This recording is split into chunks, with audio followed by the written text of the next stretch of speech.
In progress.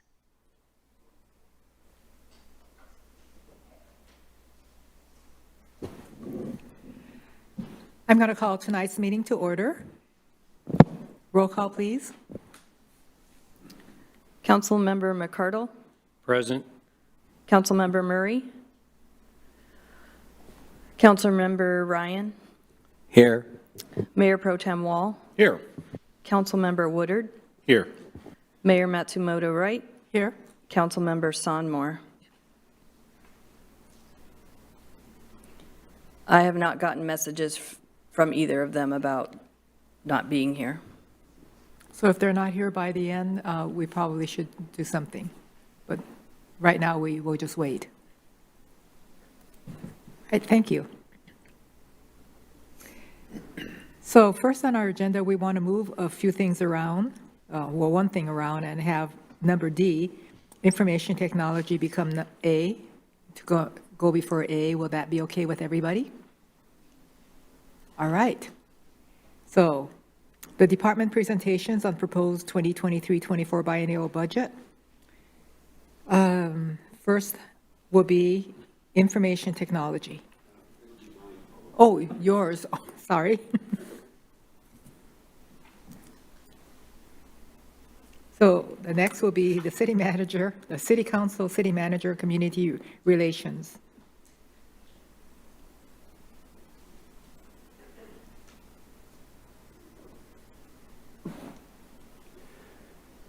Good evening, Mayor, Mayor Pro Tem, council members. For the record, Stephen Clifton, Assistant City Manager. I'll be providing an overview tonight of the city manager and the city council's office budgets, and I will start with the city manager's office. But before I do want to let you know that Janella has been feeling a bit under the weather, so she'll be participating via Zoom, so she'll be able to share from home. We just thought it a lot better than coming here and maybe getting us all ill. So she's ready to present tonight. And then also, during the finance portion of tonight's meeting, we did identify some errors in some of the cells of the spreadsheet. So the ending fund balances are actually much better than what we presented on Monday night. That is great news. That has to do in part to why you don't have a budget book tonight. We had some production issues as well. And we have got a lot of the chapters completed, so at least for tonight, I thought I would give you at least the budget message, and that has been updated with the new ending fund balance number for 2028. So with that, I will go ahead and get started. For the city manager's office, it is a general funded department, and it consists of the city manager, city clerk, community relations, and legal divisions. The city manager is appointed by the city council and serves as the city's CEO. The office includes 4 programs: city manager, city clerk, legal or city attorney, and community relations. The primary mission of the city manager's office is to implement the policies and goals of the city council through professional leadership and management practices. The city manager also leads all departments to provide efficiency delivery of municipal services and programs. The city clerk coordinates with city departments to prepare city council meeting materials and make sure that those comply with public disclosure reporting and open public meeting laws, and oversees the city records management program. Community outreach administers an outreach program via newsletters, news releases, city website, and social media sites, in addition to helping with internal communications as well. A contracted city attorney, Hillary Evans, provides legal advice to the city council, city manager, boards and commissions, and city departments in general. Regarding the 2021-2022 budget years, I just want to highlight a few accomplishments during those 2 years. And for all of the department presentations, although there is a long list of accomplishments, what we're doing tonight is really just providing you just some of the highlights. So maybe 3, 4, 5 from each department. As mentioned on Monday night, we opened the new City Hall, the expanded police station, Jerry Smith Town Center Plaza, as well as installing a major piece of art, or a couple pieces of art, in the plaza itself. That happened in 2021. In the right-hand column, you'll see how the accomplishments or the highlights tie to City Council goals. We also have been implementing and marketing the Town Center Plan.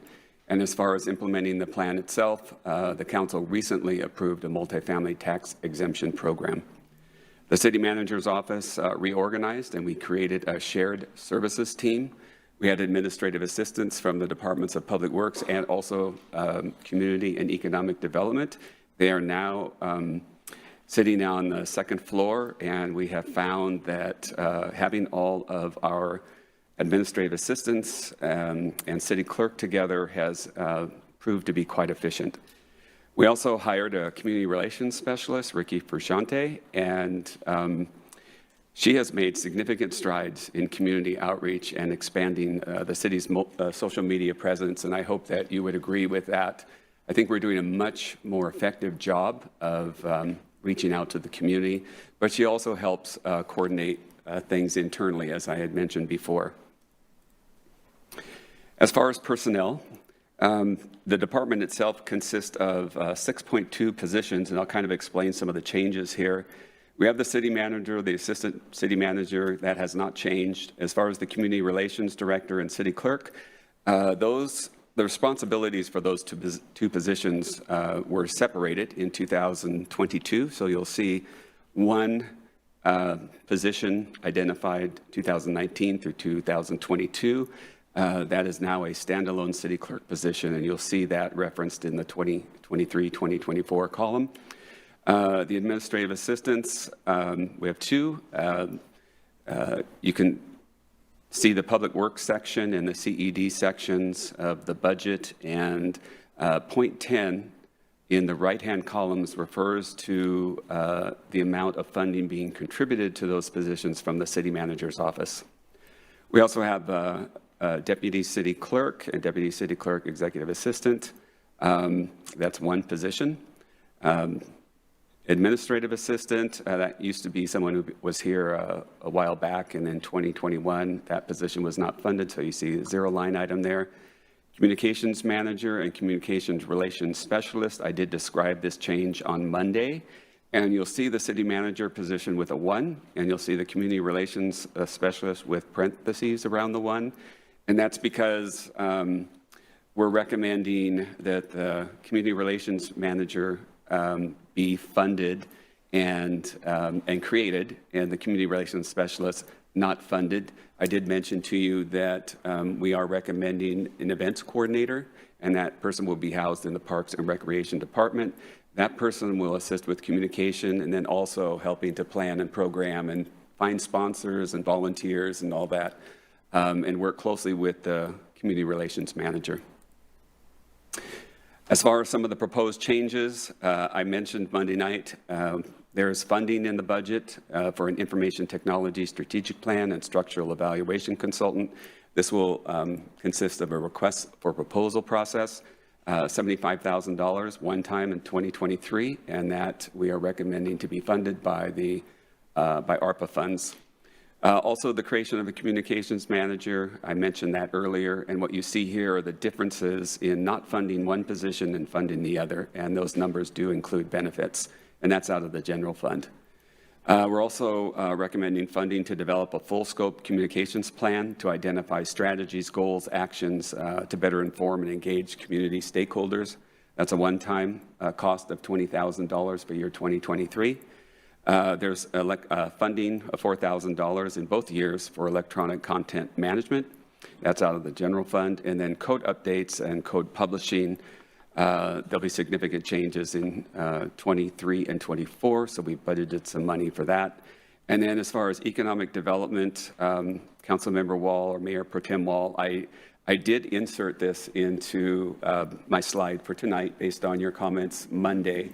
And based on the news that Janella will share with you when she gives her presentation, it does look like there could be some funding for an economic analysis and an existing conditions analysis as well. One was performed in 2019 as part of the Town Center Plan. But we would update that for obvious reasons. The economy is so different now than it was in 2019. So it's really going to be good to get a better understanding of where the city of Mountlake Terrace is. So I left that blank, and we can talk about that. What's that? Oh, I'm recommending, if we do it, about $100,000. I think that's what it cost us in 2019. They did focus on the town center, but they also included economic impacts related to the rest of the city as well. And then a financial summary. What you see here is the financial summary of the city manager department. You see an increase in 23 and 24. There were 5% increases requested for the city attorney and legal fees, and then also the $75,000 for the one-time strategic plan for the information technology and other ancillary charges as well. And if you don't mind, I'll go right into the city. Okay, yes. Okay, I'll go into the city council, and then you could ask me questions after both presentations. Does that work? Okay. So what you see on the screen is our current city council and mayor pro tem. We like this picture, so we're using it again. If you would like another picture, we'd be more than happy to take another one, but this actually is a great picture, so if you're happy with it, we can keep it in there. The City Council is a 7-member body elected by its citizens. The responsibilities include setting policies, the legislative agenda, and general governance of the city. The positions are elected at large, 4-year terms, staggered 4-year terms every other year. The mayor and mayor pro tem are elected each year by their fellow council members.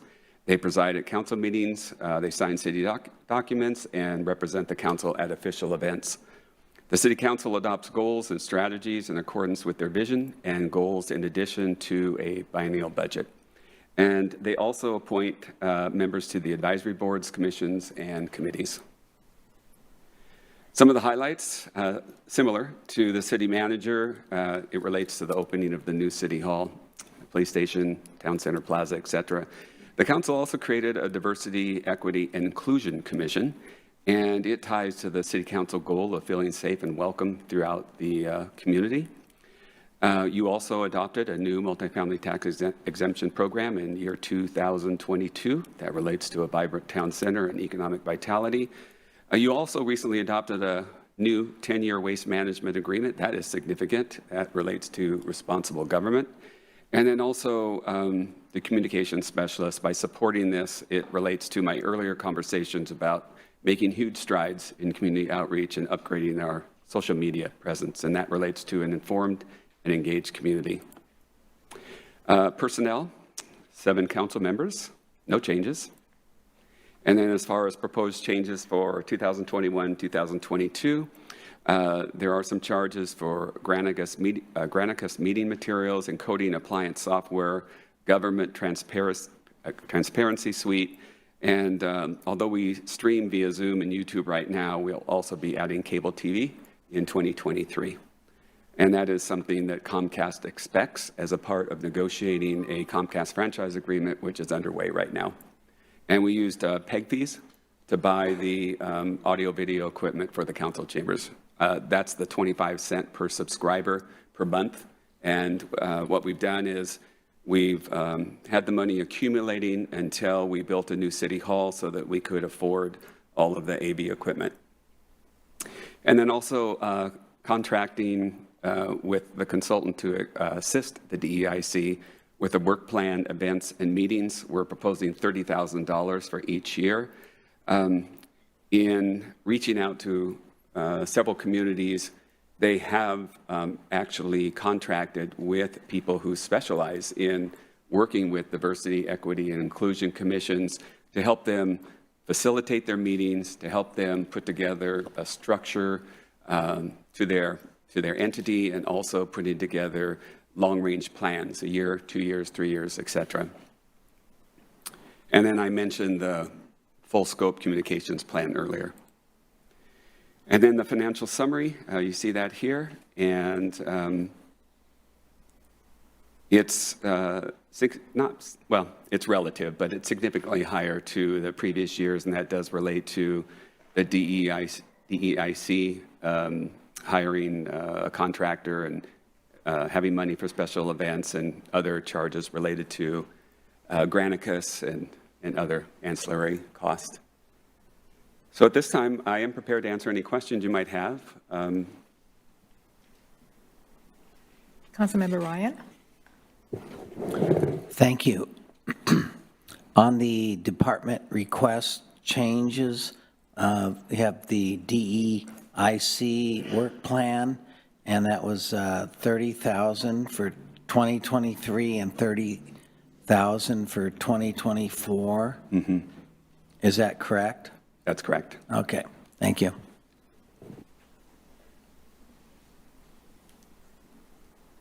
Anyone else? Brian, any questions? Oh, you have many questions. Okay, you can get started. Are you sure? Anybody else? All right. Thank you, Madam Mayor. Thank you, Stefan, for a great overview on the first step there. Yes, so let's see, several questions. Just touching, first of all, on following up on the DEIC. So that's $30,000 per year for the first 2 years. Actually, let me back up to the last slide.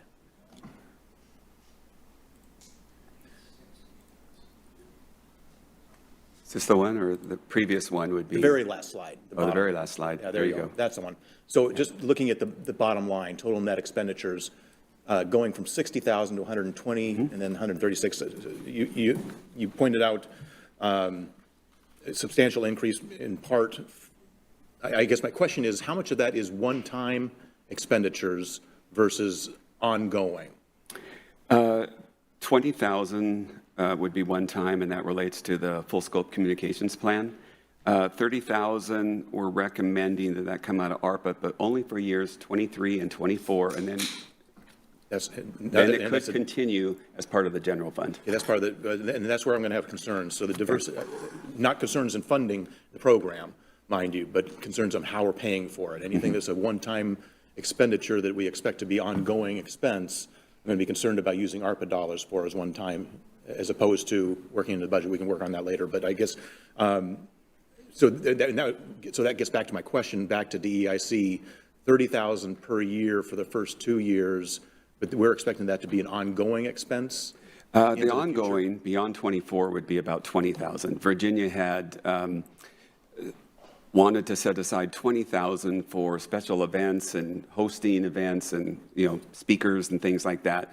The 30,000 for 23-24 is 10,000 of which would be to help pay for a consultant who would attend the meetings and help them put together a plan. Great, yeah, and so absolutely support that, and glad we're doing that and have that in the plan. So yeah, getting a consultant on board, we're doing the work plan.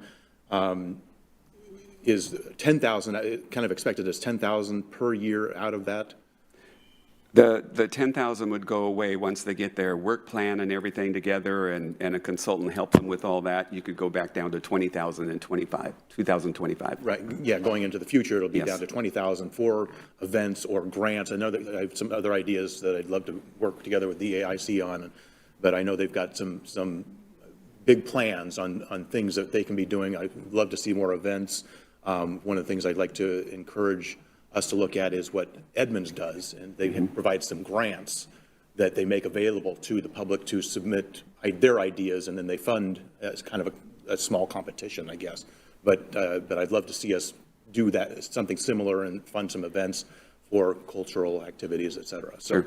It's also possible that as they start working on a work plan and meet with a contractor, it is possible that they may come up with a major event that costs more, in which case then we would come to the city council and it possibly would require a budget amendment or something like that.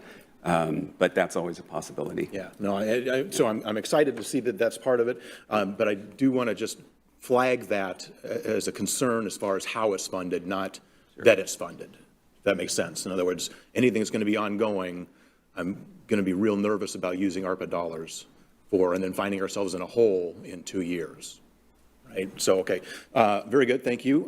Then, cable TV, you did kind of touch on that. I just wanted to reconfirm that that is, I mean, that's basically being paid for through our individual cable fees, or, 25 cents, that all of us have been paying into that. So we've built up a fund so that is, that's an expected expenditure that is paid for through the cable TV bill that we're paying, that all of us are paying every year. As every part month, I guess, of really, right? budgeting the Civic Campus project, we had identified an amount of over $200,000 within the PEG account. It's really an EGG account. P stands for public. We're not providing any kind of public access TV. It's more educational government, so it's really EGG. And so we utilize the EGG money to pay for the AV equipment, and that helped to reduce the amount, obviously, that would be necessary to be paid for from the bonds. And so because you collect 25 cents per subscriber per month, Comcast Frontier expect you to utilize cable TV for a government channel. And so our IT manager is working with Comcast and 3 towers as we speak to hopefully launch that in January of 2023. Great, thank you. And, like, right around the corner. Yeah. Very good. And how much of that is one-time expenditure to set us up and to be ready to do that? And then how much of that is going to be an ongoing expense into future years? You're not able to use egg fees for maintenance. You're only able to use it for capital. So as this equipment ages, we will eventually have to replace it. So it would be good to set that money aside for a replacement fund. Very good. Okay, thank you. Yeah.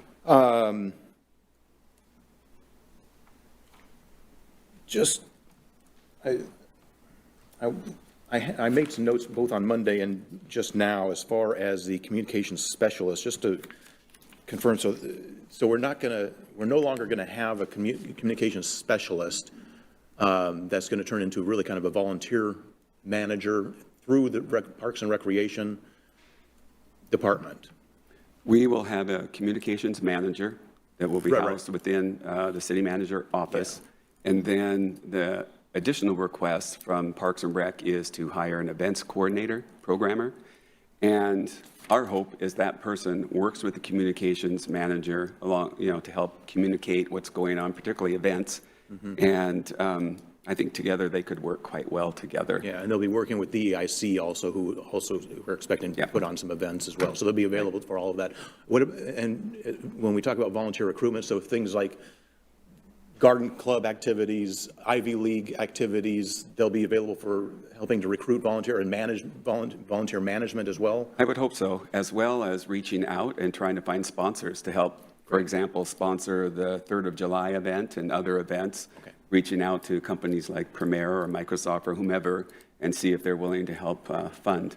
Great. Yeah, no, I absolutely think it's a great idea that we're going that direction and would be very useful. My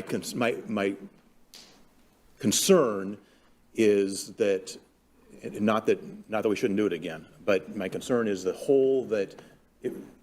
intent of creating the additional communication specialist position originally, in part, was to help with economic development. So it's going to put a flag in that for the economic development. We're going to come back to talking about economic development in a second. Just running back to the communication manager position, in the budget you had indicated a difference of, I'm assuming that was what's not funded currently, what we've been paying for, and then it indicated about a $40,000 per year difference. So that's what we're needing to come up with in the next year's 2-year budget, is an additional $40,000 per year to be able to fund this additional position of the communications specialist, volunteer coordinator, whatever. But that's going to be, we had it in the city council, city administration budget as opposed to the recreation budget. Is that right? I just want to run back to that slide real quick to understand. There it is. Yeah, creation of communications manager. Yeah. So exists, and the communications specialist is not funded in this section. We're going to fund that through the recreation, Parks and Rec budget? Yes. Right? The communications manager will be funded within the city manager's office and the Parks and Rec the events coordinator will be funded via the Parks and Rec Okay, and to be able department. to, and so what we're talking about here with the additional 40,000 is for the communications manager position that we kind of created, Yeah. in addition to kind of the salary that we had for the communications specialist, who is now our communications, will become the communications manager kind of thing, correct. is the additional 40,000 per year for that position. It's the difference between creating a communications manager and not funding the community relations specialist position. And it does that, usually about a third is benefits. Yeah. So, yeah. Well, in other words, but that's not the total salary and benefits. That is in Correct. what That's we've had, the base salary we had for that position before, plus the addition to turn that into instead of a specialist, a manager position. Correct. Okay, just wanted to confirm that. Thank you. All right, then, let's see, I had communication services officer. I guess that's going to be in the police discussion coming up later. So I'll flag those. So then getting back to the economic development budget, we had, as I recall, so you had funded in there 10,000 per year.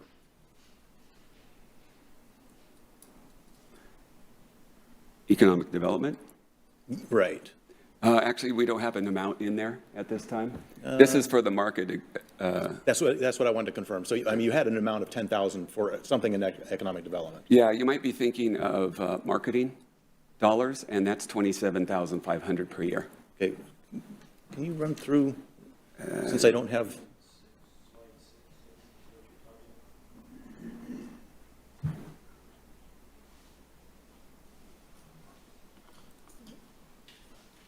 Let's see if I can find slide 6. oh, yes, right there, thank you. Yeah, so what was the financial summary, the last page there. So under economic development, you have 10,000 per year. So what is that? Yeah, you'll see that that's not in 23, 24.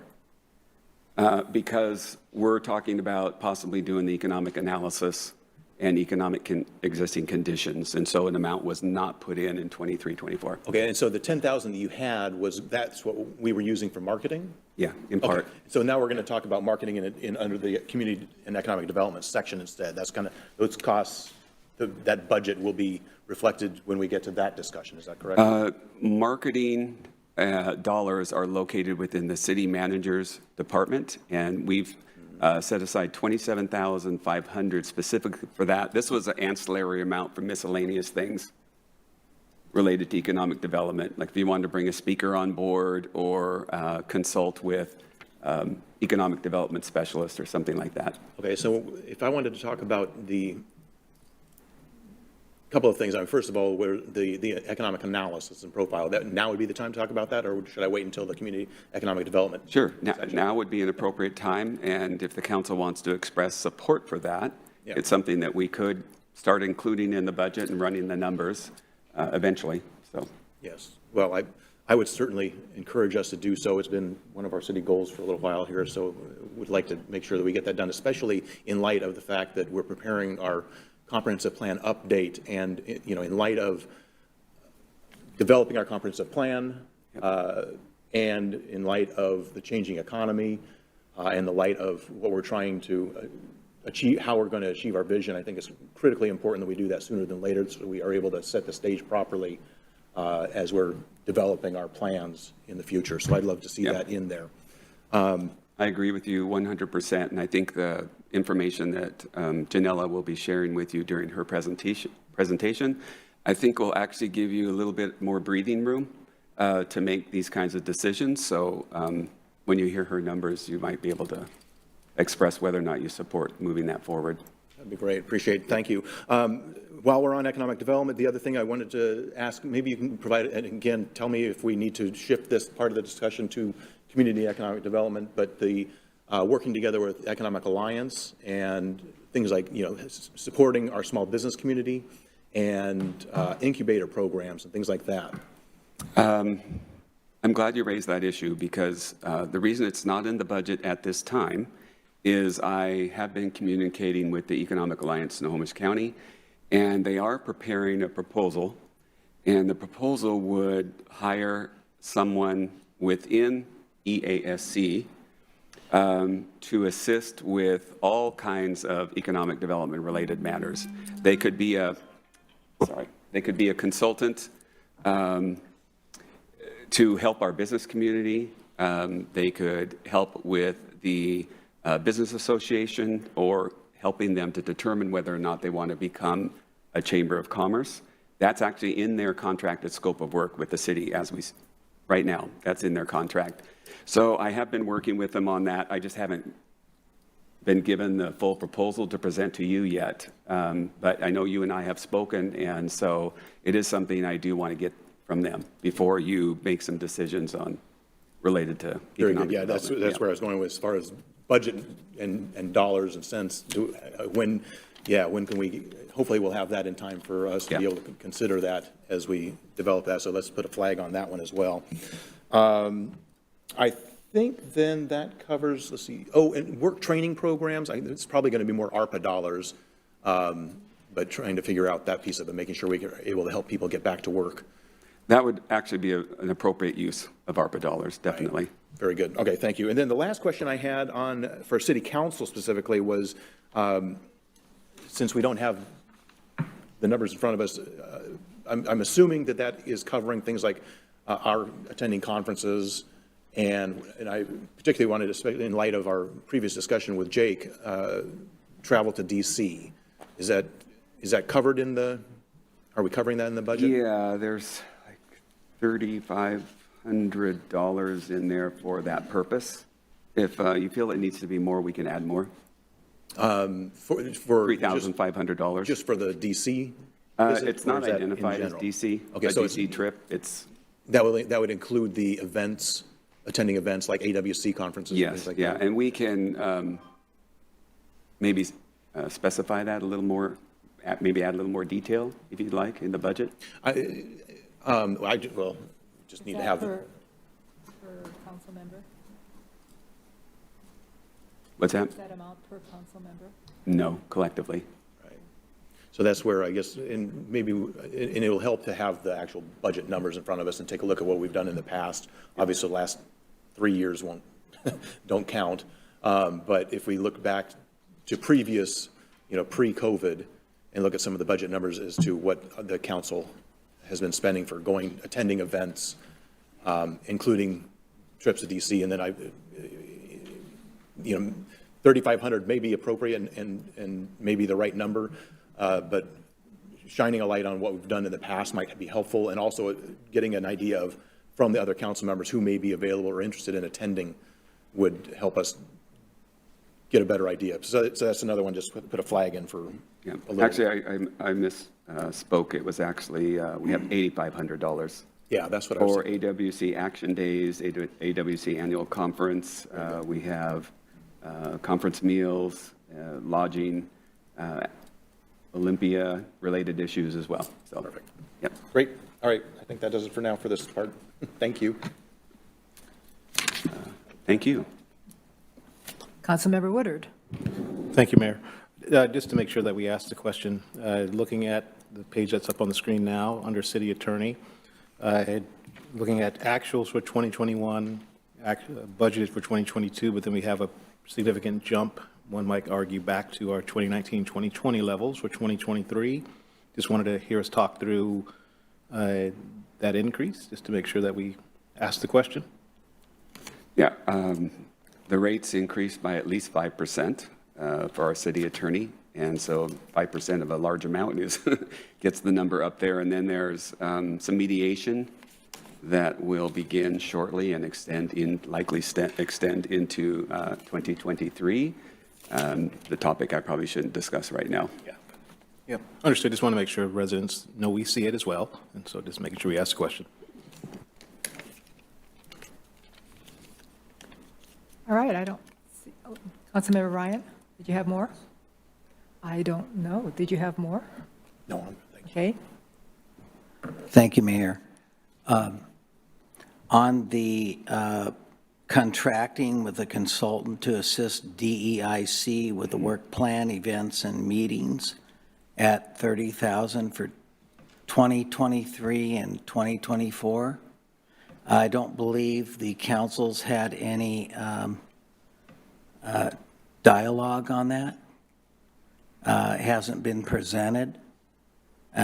We haven't had time to know what it is or think about it.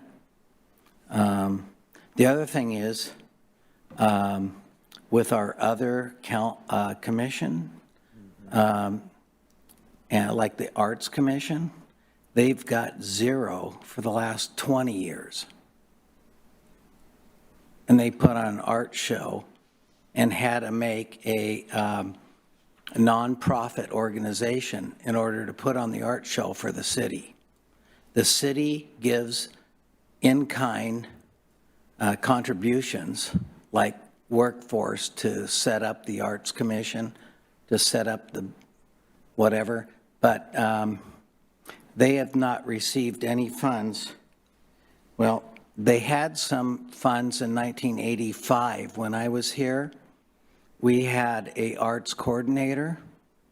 Then the arts coordinator was cut in half the next year, and the next year there was no arts coordinator. So we need to look at surrounding cities and look at comparable cities and what they're doing for arts, because we have already talked about and we've presented what the arts do to a community and how it brings economic development. And so, talking about equity, I would question that amount of money, and I'd like to bring it forward to the council to discuss it, what's needed. And you just got done talking about us putting money forward to marketing, and that's only $27,000, and they want $30,000. That's a big imbalance there, I think, and that's just me. So I think this needs to be taken off this area and presented to the council for consideration and a vote. I think I have another thing here. Also, talked about Comcast and us being put on the TV or whatever. I think we need a discussion on there. I don't want to be on Comcast. You might want to be. You might want to be. How about if we talk about it and get a vote on it? All right? All right. So that's it. We have a city council. We need to start making some decisions. All right? So there's a couple things there we need to talk about, make some decisions, and have the council vote on it. Thank you.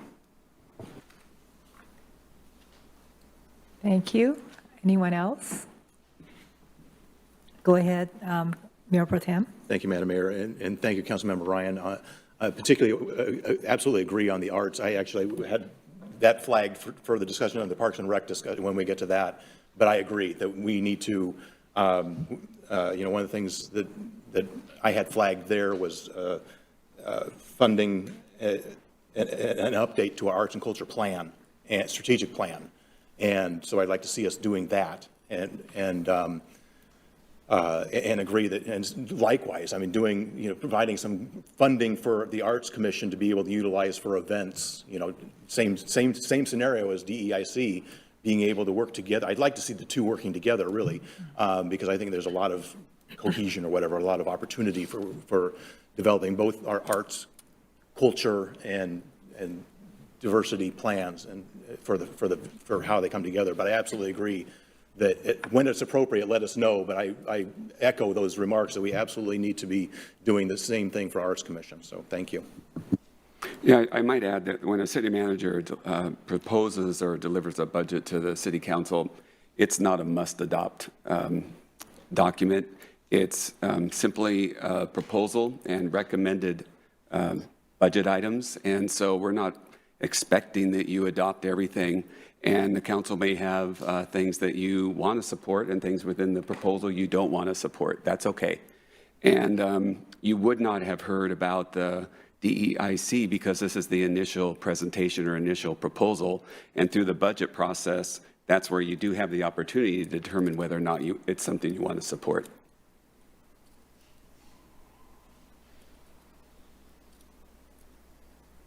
Well, I'm going to say there'll probably be a lot of overlap between DEIC and the arts, so I'm hoping that they can work together.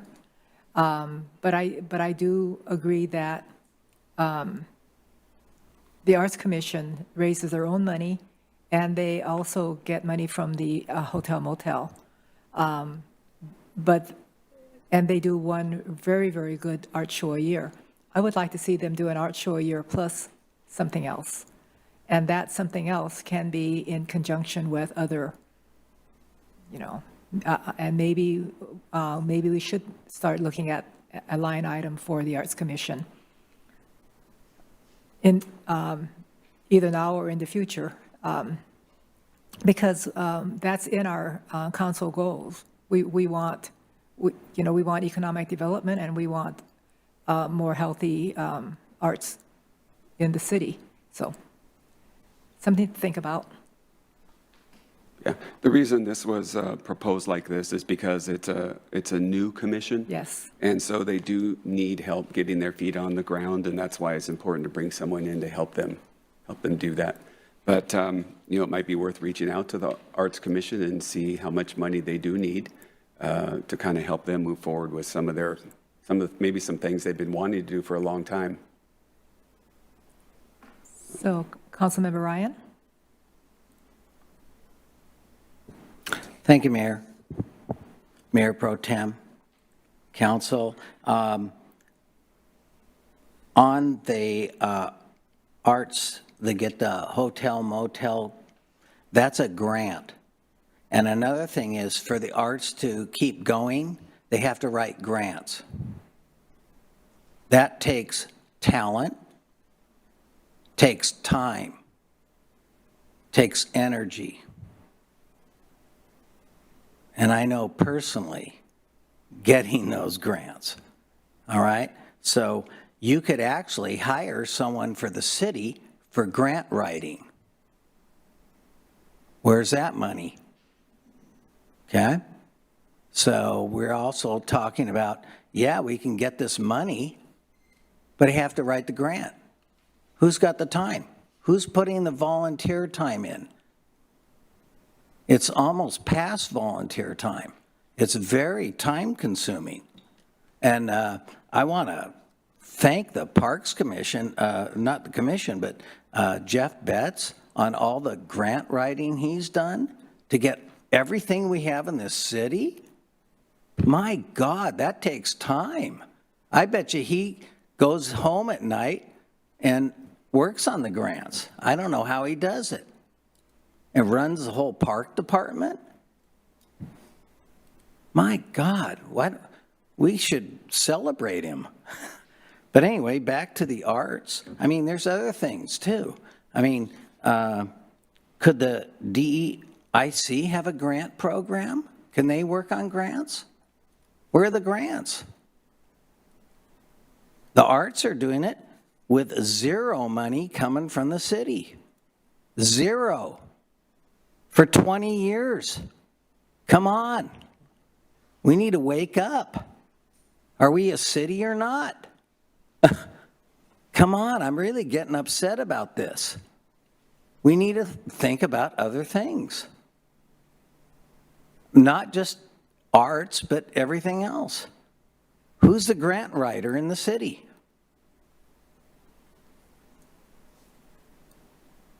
Who is it? Anybody know? Occasionally they do grants. Well, we tend to write our own Yeah, grant you write your proposals. own. Yeah. But you're paid people, your staff. You probably work overtime, so I commend you. But anyway, I just wanted to add that yeah, the arts gets hotel, motel. Who else gets it? Anyone here know? Tour de Terrace. Tour de Terrace. That's all volunteer. And I'm sorry, well, I'm happy to say I'm on the Tour de Terrace board, and I'm the one that puts on the parade. And it's all volunteer, and I like it. It's enjoyable. But who's writing any grants? And getting paid for it. So anyway, so thank you very much. Thank you. Councilmember Woodard. I appreciate the lively discussion. I just want to make sure that we recognize, and it was brought up, RPAC, I suspect they would welcome the opportunity to have a discussion about funding and the ideas that they have as well, having served on that committee, that commission. We never even knew we could get name tags, so that was nice to see that finally happen. But that said, to your point, perhaps that is a way to consider this. I would separate out the $20,000, $10,000 conversation with the DEIC. I think the commission definitely is in need of assistance with getting their sea legs under them, and perhaps many of the questions that were raised tonight very passionately would be addressed under that. I suspect that might be something they come to, that realization that that's even an option for them. They have not been here for 20 years. They are not eligible for the hotel motel grants, as far as I can tell. And we've never turned down anybody who's applied. So in that regard, just putting that out there to say, well, maybe we need to look at the hotel motel grants and open up who's eligible for those, and then we'd have a different discussion. But what I'd hate for us to do is to get into a zero sum. Well, they have it, we didn't, they shouldn't get it. That's not a very, I think, productive conversation. Instead, it should be, as we have at least alluded to in the past, that all of the commissions need a budget, and perhaps this is the way in which to do it. Not the greatest way to have come to that conclusion, but here we find ourselves. But again, I would separate out the $20,000 operation, if we want to call it that, versus the consulting.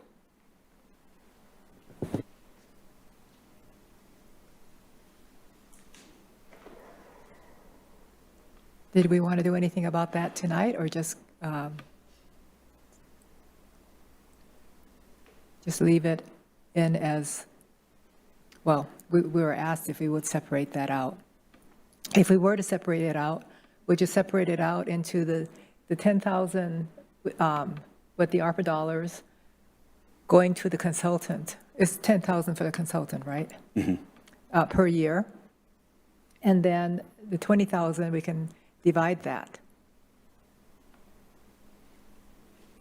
I'm just talking. It's not, it doesn't have to be, it could be done in a different way, but I'm just bringing, go ahead, Mayor Pro Tem.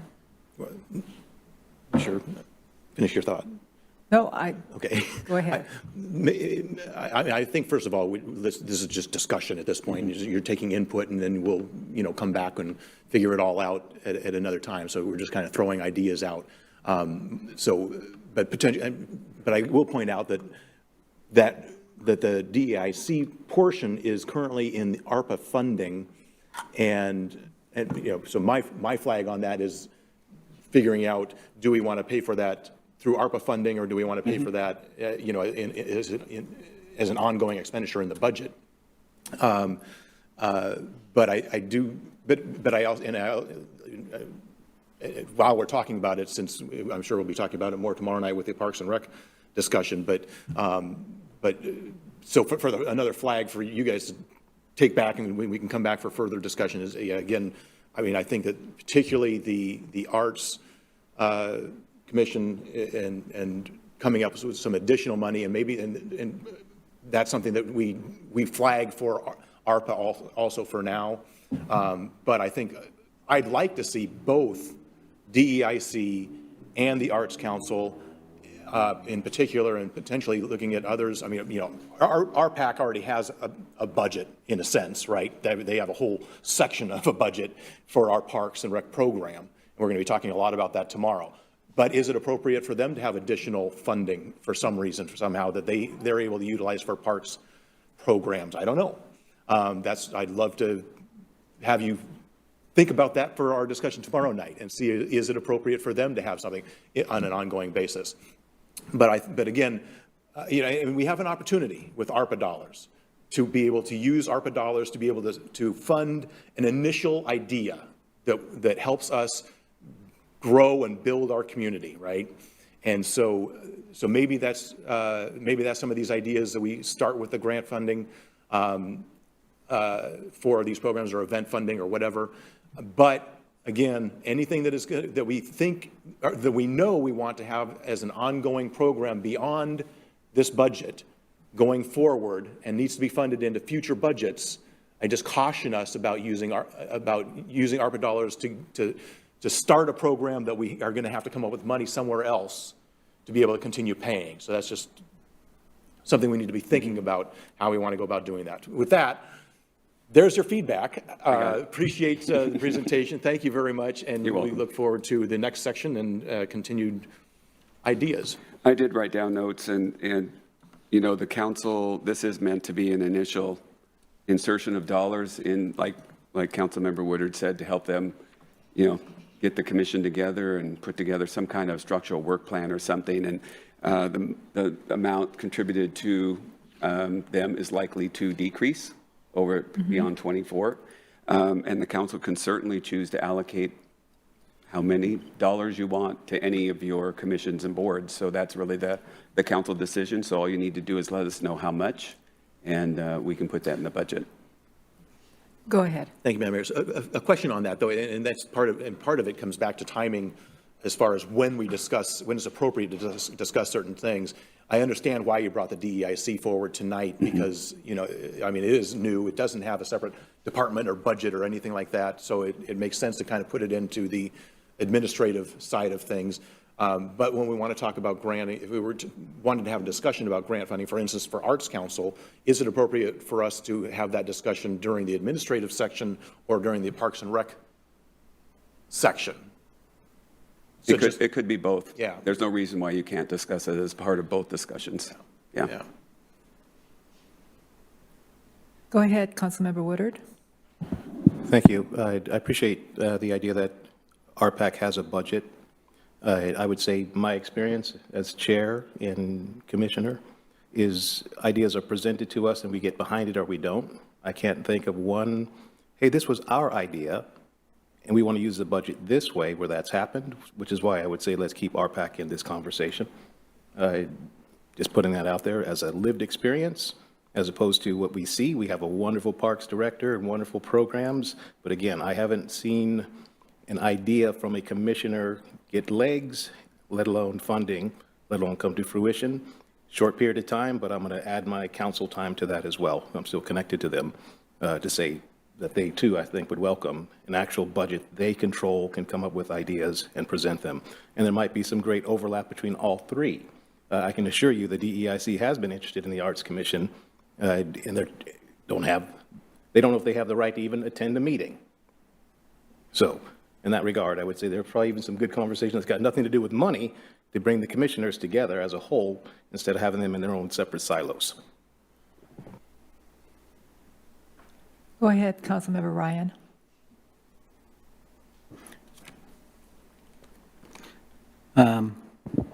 Point of clarification from Councilmember Woodard. Did you say something about DEIC doesn't or can't attend Arts Commission meetings? Would you please clarify? Go ahead. Thank you, Mayor. DEIC is learning the ropes, what it means to have an open public meeting, and I'm saying that was news to them on some level, that they can attend other meetings, yes. All our meetings are open. We know that, and I'm saying as a new commission, that's something they are having to learn and not necessarily acting upon yet. Go ahead, Member Ryan. Thank you. Thank you for the point of clarification. If you go to the website for the city of Mountlake Terrace, all meetings are open to the public. It's right on the internet. I don't know anybody who does not have a computer that doesn't go to that and doesn't read it. So I'm really confused on the knowledge that people can't attend public meetings when it's on the website. Well, I think that not everyone goes to the website, And I know, it would be easiest if they all did, but we have to be realistic about this, and maybe we should just start reminding people that all our meetings are open to the public, and you can go to the planning commission meetings if you want to, you just can't go to certain planning commission meetings, so there's all these little ifs and so forth. And everybody is welcome to any other meetings, so it's all open. Maybe we should say that every once in a while. All right, anything else? Can we continue on now? Oops. So are we going to go to human resources and then information technology, or? Yeah, actually, we should do human resources first, then information technology. So what is next? No.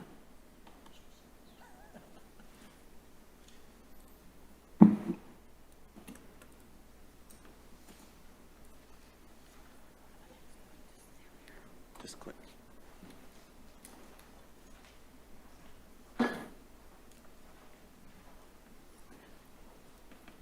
Good evening, Mayor, Mayor Pro Tem, council members. For the record, I'm Leslie Choate. I'm the Human Resources Manager. The mission of the Human Resources Department is to support the goals and challenges of the City of Mountlake Terrace by providing services that promote a work environment that is characterized by fair treatment of staff, open communications, personal accountability, trust, and mutual respect. We will seek and provide solutions to workplace issues that support and optimize the goals and principles of the city. During 2021, the highlights and accomplishments, in conjunction with the city clerk's office, we handed out face masks and hand sanitizers, and I know the council participated also. We went to the food banks, we went to the schools to their grab-and-go lunches. We also had the salary commission for the city council, where we reviewed the the monthly salaries for the council. They're on a 5-year rotation, so they're scheduled to come back next, or 2024, that will start 2025. In 2021, we had 36 open positions, and we hired 31 new people. This year, we're down about 15 positions right now. We're competing with the greater market. I think engineering has been probably the most difficult one to fill, but we are trying on that one. We have a city engineer who is in queue right now for background and reference checks. So hopefully in a week or so, we'll have an answer about a new city engineer. For personnel, it's me. I'm a department of one. But I would like to have a shout out to a Veterans Local Management Fellowship candidate, Joshua Crosby. He's here from September to February of next year. He came to us through ICMA, and he has been a great help. He's been helping me with salary surveys, and he's available to all the other departments. He's been helping CED with some plans, and it's been really great having him here. If we could keep the position, I would. So we'll see. Maybe we'll get another one next year. The changes from 21 to 2022, I'm asking for a $40,000 allotment to hire a consultant to do a compensation study for the non-represented employees. I had spoken to someone at City of Edmonds, and I've communicated with the contractor that they've used. It was about $40,000. They looked at positions, they compared.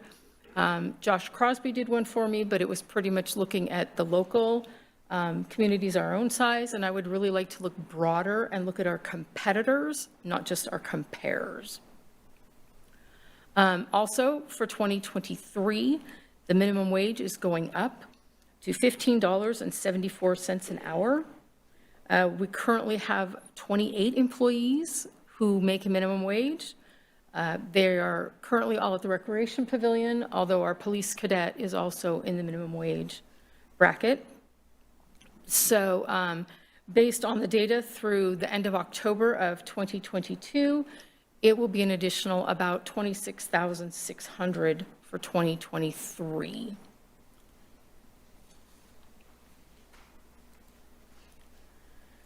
And then as far as the expenditures, we're pretty much status quo. The difference between 2019 and 2020 in the salaries and wages, in 2019 and 2020, my salary was split between finance and human resources. I pretty much don't support finance anymore. They're fully staffed. And so now all of my salary, all of my expenses are back into my budget. So included in the service and charges is the dollars that I'm requesting for the salary compensation. And a good chunk of my services and charges is for legal expenses, especially for 2024. We will be having negotiations again for the Teamsters and Police Guild. Their contract goes through the end of 2024.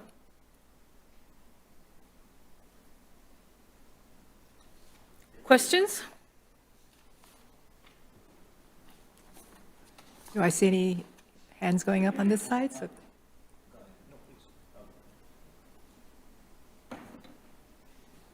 Thank you. The 40,000 for non-represented employees for a consultant, what are they consulting about? So this is, I'm looking to have a consultant come in and look at our current salaries for all of our non-represented positions and compare them to our neighboring cities, but also cities of our same size. And some of what we run into when we do comparisons is not everybody has the same positions we do.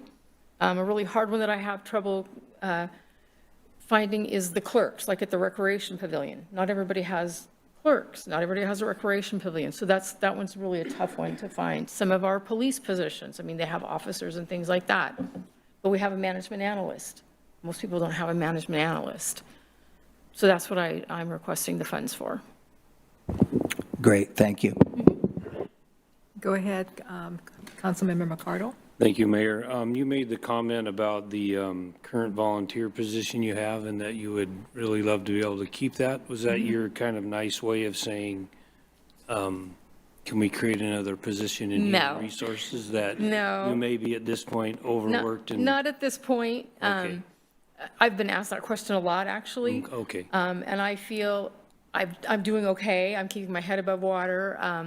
And I really feel that the dollars could be spent in other departments better.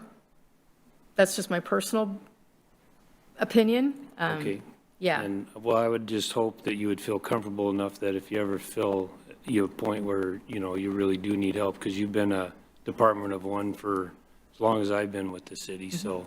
Thank you. I at would some point in definitely time. speak up. Okay. But I've definitely enjoyed having Joshua here, and I'm hoping that once his internship is up in February, if we have anything available, that he may consider applying and staying with us. Okay, all right, thank you. Wonderful.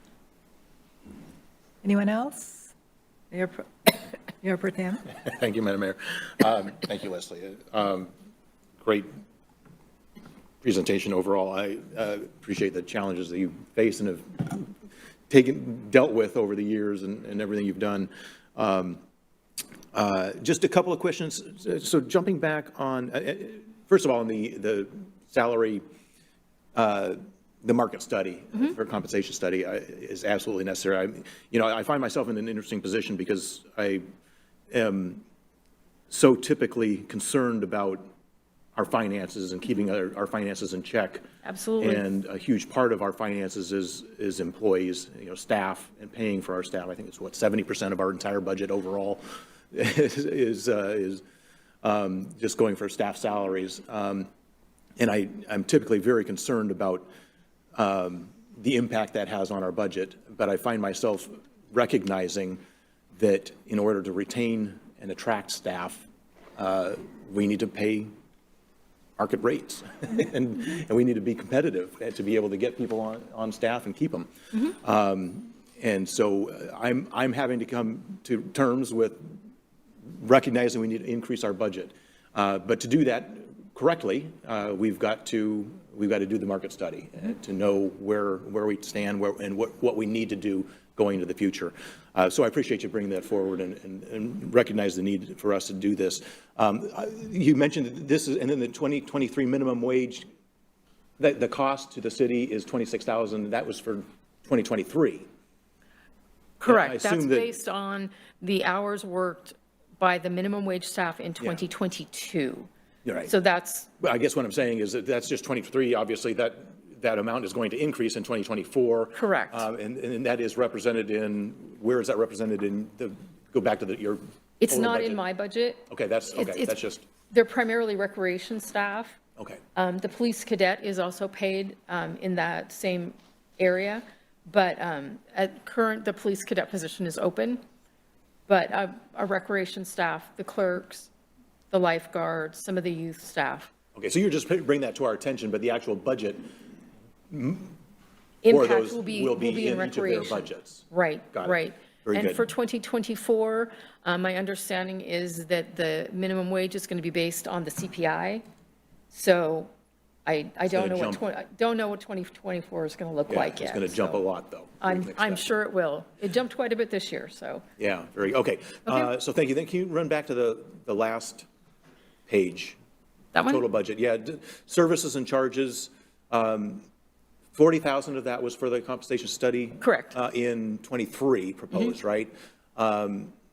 So I guess maybe can you, at some point, can we get the actual breakdown of the services and charges and what that's going Sure. towards, especially because, in other words, 40,000 minus, that's a one-time expenditure in 2023, but that, we're only losing 9,000 in 2024, smaller budget, right? So I'm just curious where those numbers lie and how we're coming up with the numbers for the Sure. services and So charges. the primary expense that I have is legal. Okay, And it can be negotiations, it can be internal investigations, it can be all kinds of things. So I certainly can get you a breakdown of what we spent so far, if you'd like. I historically have used Summit Law. or what you're budgeting, I guess is what I'm curious about, Yeah. is, a little bit of history would be helpful, but what you're budgeting, why do we have the numbers of 149 and 140 going forward? So just kind of get an idea, that's, Okay. Yeah. Yeah, I can get you that for you. be just helpful. Sure, Appreciate it. I can do that. All right, thank All you. right, Thank you. Councilmember Woodard? Thank you, Mayor Pro Tem. I had the same question, just so I could have an understanding of that, but it sounds like you're going to answer that for us. That said, looking at it in reverse, you zeroed out supplies. I was just curious if you want to speak to that. Is it moved into services and charges and you don't need supply? Like, why would that be zero all of a sudden? I didn't know, even though I budgeted $500, I don't think I've used anything for supplies. I really don't have supplies. I mean, pens and paper. Those just pretty much come out of the general fund. We have a supply in the supply room, and if I need paper, I go down and get paper. But I don't really have supplies per se. Okay. Okay. Thank you. Thank you very much.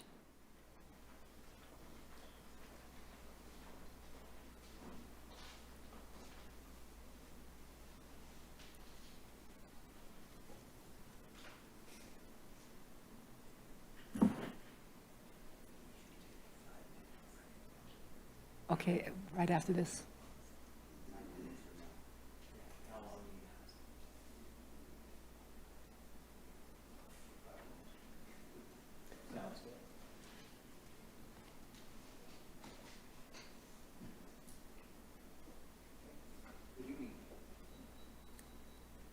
Good evening. Good evening. We will be going over the IT Department General Fund and the IT portion of the CIP. The IT department consists of one IT manager and 1.75 support technicians. The mission of the IT department is to provide technology support services to all departments within the city. This includes a wide variety of software applications, hosted services, and hardware equipment such as servers, telephone systems, workstations, laptops, patrol car camera systems, mobile data computers, printers, tablets, security systems, security camera systems, wide area network, Wi-Fi networks, door access control system, credit card terminals, email system, security awareness testing and training, software license compliance, network and data security, data backup systems, purchasing, and more. We are currently supporting over 680 hardware devices.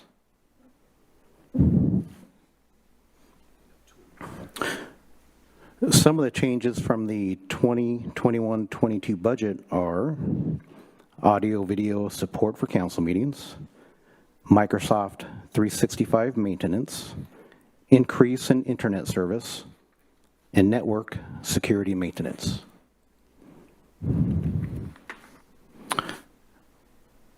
A large portion of the general fund IT costs are salary and wages, annual software maintenance renewals, and internet service.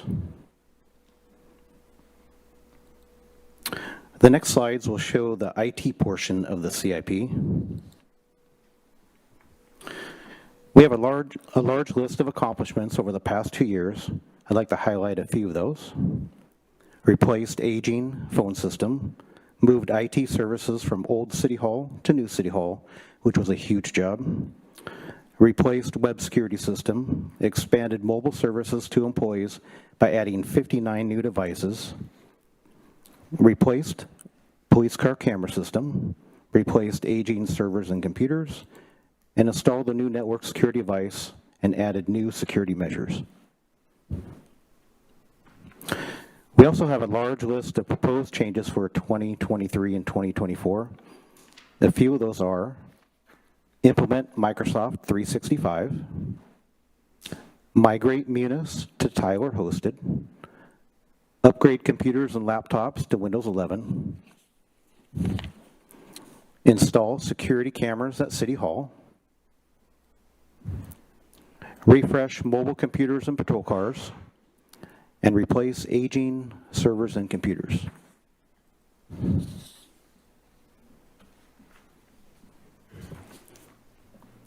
And that's it. Any questions?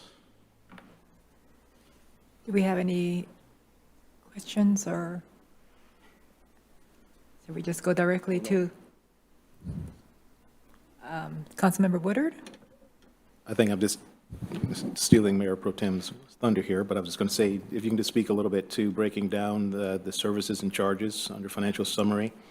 That's a fairly reasonable jump, I suspect, but nonetheless, it goes even higher the next year, which I get technology must cost a lot more the next year, but if you can just speak a little bit to that so we know we heard you say it. Sure. Let's see here.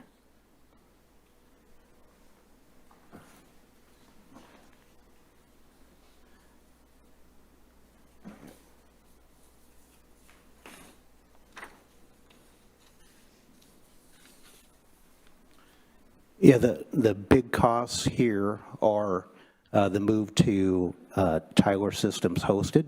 This is our Munis system that is currently on premise. And in the future, they are not going to support on premise anymore, so we'll have to move to Tyler hosted, and that is a huge increase. Also, the Microsoft 365, there's going to be annual maintenance on that, so that's going to be a big cost as well. Do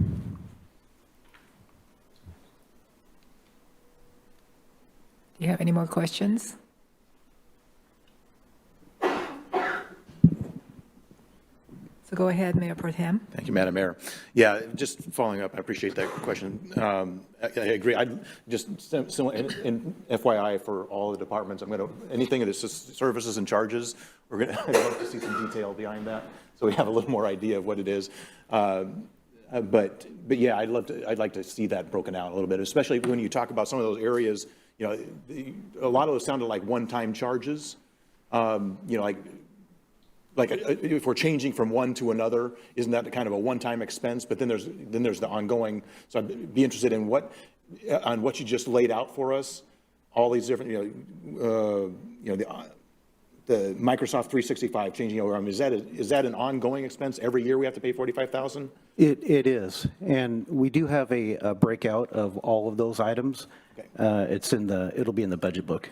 Okay, yeah, so I guess I'll have more questions when we get a chance to get the budget book and have a chance to delve into those numbers a little bit more, but I appreciate that because Absolutely. I'm very curious how much of this is, one-time expenditure versus an ongoing expenditure. And then, and how much was the IT strat plan? Again, I know that was the previous presentation, but that was 75? 75,000? Yeah. So that obviously is going to inform us going forward of additional both capital costs, one-time costs, and potentially ongoing needs that we're going to have for our IT program overall. And then,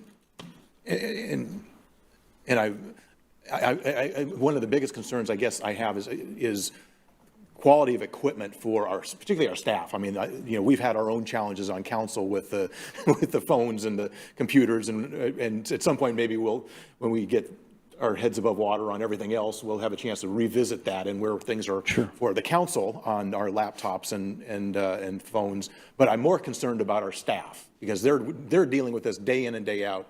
And if they're having the same struggles we're having with the equipment, then our staff is, I don't know what the right term is, but they're trying to work with a couple of arms behind their back, and so I'm just, and I don't know what the situation is with staff because I just know what our situation is, and I'm concerned about making sure our staff has the best equipment possible so that they're able to do their jobs the way they need to. So I guess hopefully that's in the budget and being taken care of, and or the strategic plan will help us address what those needs are going forward. So I just want to make sure that that's out there and under consideration as we're looking at into the future. Absolutely. That concludes my interrogation on this section. Thank you. Well, all I know is there were so many firewalls going on that now that we can work things out. So, anyone else? I guess not. Did you have any more, Gary? That's it. Yeah. Thank you very much. You're welcome. And now we'll take a 5-minute break. All right. With that, we can come back in 5 minutes. 7:26. Recording stopped. 7:26.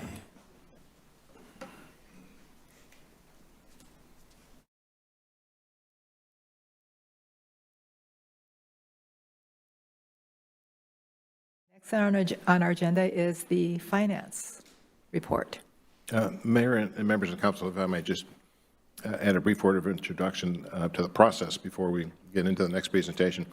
Just a reminder to all of you, as I believe you know, that the purpose of these workshops is for the staff to get feedback and input from all of you as we are doing this evening. And there will be a time, I think, on the 17th, well before you're asked to take action on the budget, to further discuss with the staff what we've heard you say and what preferences you have in terms of increasing certain things or decreasing other things, and that's part of the process. So please don't think for a moment that there's an expectation that you're going to rubber stamp this budget, because that's not the way it works. Thank you. Stefan? Okay, Janella, we're ready for your presentation.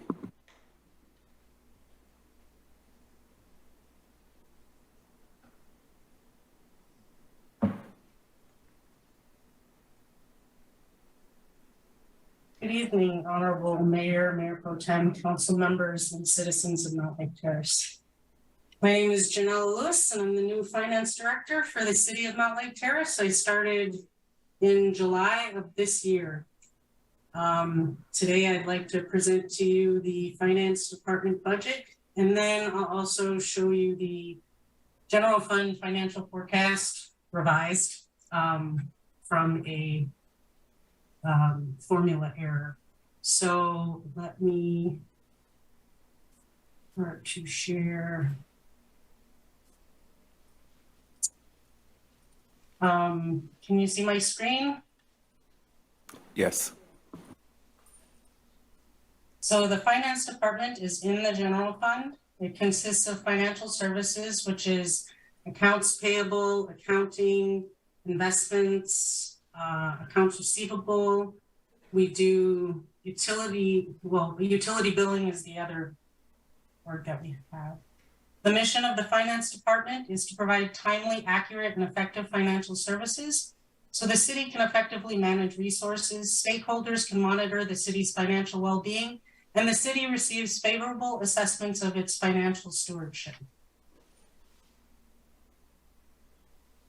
Our highlights and accomplishments for 21 and 22 are we are implementing paperless procedures for accounts payable, accounts receivable. We're trying to get our vendors to go ACH or EFT. We're trying to go paperless as much as possible. Periodic financial reports and forecasts, and financial planning for capital and special projects. We have annual audits required by the state auditor's office here in Washington. Improvements to the budget materials, and that was had a lot to do with assistance from Corbett Locke, who was the consultant that we hired, and he is amazing with what he has done with the materials. Customer-oriented business license and passport services. So we didn't do the passport services in we closed that down in 2020 because of the pandemic. And so we're hoping to get that back up and running again in 23 and 24. Customer-oriented utility billing. We created 144 new accounts, and we like to promote water conservation. We have also gone with paperless, so the citizens can go online and do their online billing and pay online and get auto pay. Our personnel consists of 7.75 FTEs. In 2022, we moved from the accountant to an accounting supervisor position. And we have actually a lot of new staff in our department. There are 2 individuals who have been here 20 or 30 years. And then the rest of the staff have been here. One of them's been here about 4 years. And then the rest of us have been here since May. So there's a lot of us that are new. It says none, but there were some personnel changes, but that was just hiring. Other changes from 2021 budget, we moved from the administrative services department, and now it's finance. So we're our own individual, and as you saw, human resources and information services are their own department also. Another increase in our budget was because of inflation, cost of living, insurance went up, everything, as you know, has gone up. We've added training for staff, and that is for Tyler Munis implementation. I'm planning on sending staff in 23 and staff in 24. We're going to split our department so that they can get educated on Tyler. It's called Tyler Connect. And also there's a Washington Finance Officers Association conference each year where we get training and CPE credits. And so, yeah, it's very beneficial and keeps us up to date on everything financial. The general fund utility billing expenses are reimbursed by the utility funds, and you'll see that on, I think, the next slide. So here is the financial summary. So financial services, and then utility billing, and then the reimbursements from the utilities. And you can see that the reimbursements from utilities is mostly for utility billing. And the biggest increase was, of course, salaries and wages, and then services and charges, which includes training and travel for my staff. And now I will go to presenting. Can we? PDF. We have a question. Can you hear us? Yes. Okay, we have a question. Yeah, I thought Yes. we're switching sections, Okay. so I thought it might be a good time to pause and ask one question. I didn't, service and charges, as you might have, I'm sorry, you mentioned that briefly and I missed, I didn't hear it. So can you cover again what those services and charges are again? They're mostly training and travel, and then we have consultants that we pay for our financial statements, and then we also have to pay the auditors for coming and auditing the city. Okay, and just looking at the increase in services and charges, well, I guess I see it goes back to the kind of the, so it used to be 180, 244, 299, then 202, and then 299, 287. So I guess it kind of fluctuates. Is that the cost of the auditors every other year or something, or like I don't know, a major? Yeah, it's the cost of the auditors are actually every year. Yeah. And I think there may have been a lot of consultants in the year that I wasn't here. Okay, yeah, I guess, so we're kind of getting, it kind of gets back to a normal amount, is that what we're looking, oh, no, it's 269 and 287, so it kind of gets back to similar numbers as we had in 2021, but I guess, is that kind of, can we expect those numbers long-term as being similar to what we're seeing in 2023, 24? Or are, I guess I'm just curious about the fluctuation. I wouldn't expect any great increases unless there was, I'm praying and hoping that I keep my staff and that they love it here and will enjoy it and we won't be short-staffed again and have to hire consultants to help the finance department. So fair enough. That's my goal. My number one goal is to keep us fully staffed and my employees happy so that we don't have to pay consultants to help us with the financials. Very good. All right, thank you. Any other questions before I move on to the There's one more question. financial forecast for general fund? There's one more question. Councilmember Woodard. Thank you, Mayor. Looking at 2021 actuals, I noticed that reimbursements for utilities is at 0. Just wanted to hear you speak to that if you're able to. Reimbursement for 2020? utility. From utilities, yeah. On 2021, the cost is 1.2 total expenditures, but It's just the formula. It's just because it was like probably a penny. I'm sorry to understand that. What did she say? So you can see that the 2021 to 2024, the financial services does not get reimbursed by the utilities, but the utility billing does. It's 100% Janella, reimbursed. the reason that you cited earlier didn't come across clearly. Can you restate that? Oh, I'm sorry. Yeah, the utilities or utility billing department, which is one, is fully reimbursed by utilities fund, water, sewer, and storm. And the reimbursement for utilities for the financial services portion is not.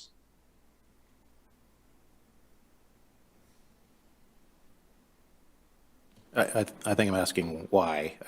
I can read that part, but I see that. Let me back it up.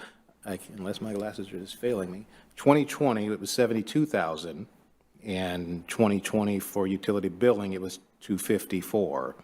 2021, it's at 0, and we didn't jump up 72,000 under utility billing. It only went up by 20. So I was just trying to figure out, did I miss why those are now zeros, and as opposed to they're just zeroed out? I'm just asking, what's the rationale behind that, just so I understand.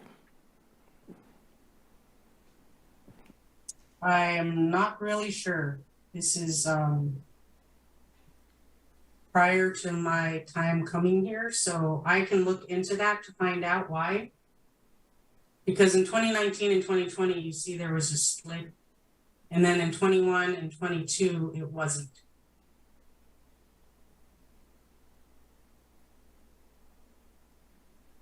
Thank you. So we'll look into that and see if we can provide an answer to that question.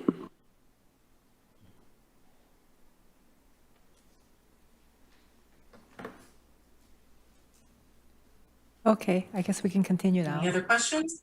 No, there's no more questions. All right. So I will bring up the financial forecast. I can move it.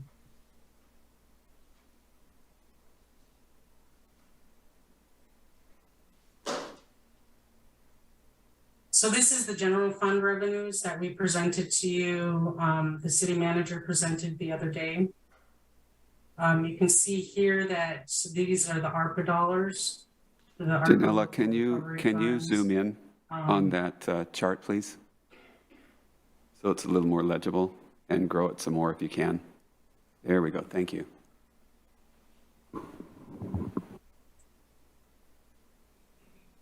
That better?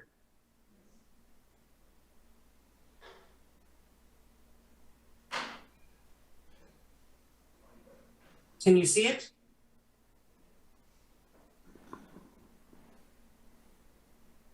It's better, but if you can zoom in as much as you can for the information that you'll be presenting, that would be great. All right. Try and keep it all. So what happened was so you have the general fund revenues, and you can see that you have the total revenues and other sources. The thing that happened was down here, you can see that our fund balance at the end of 2028 is healthy. And that is because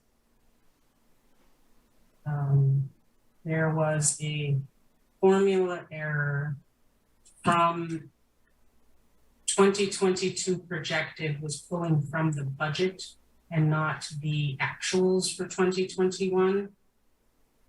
So when that pulled over, it was pulling less because you can see what was budgeted for revenues. If I go up here to revenues, we had budgeted for 29, and then our revenues and other sources was 26 million. And our operating, you can see. So then when you go over here, our expenditures are also more. I don't know if you can see that. So here's our revised 19 million was our expenditures. And then our revenues, and let me know if I'm talking too quiet. Yes, if you could And talk you can see our expenditures were a little louder, get closer to the mic if you would, that'd be great. okay. And our expenditures, you can see, were 18 million actual. So they came in lower than what we had budgeted.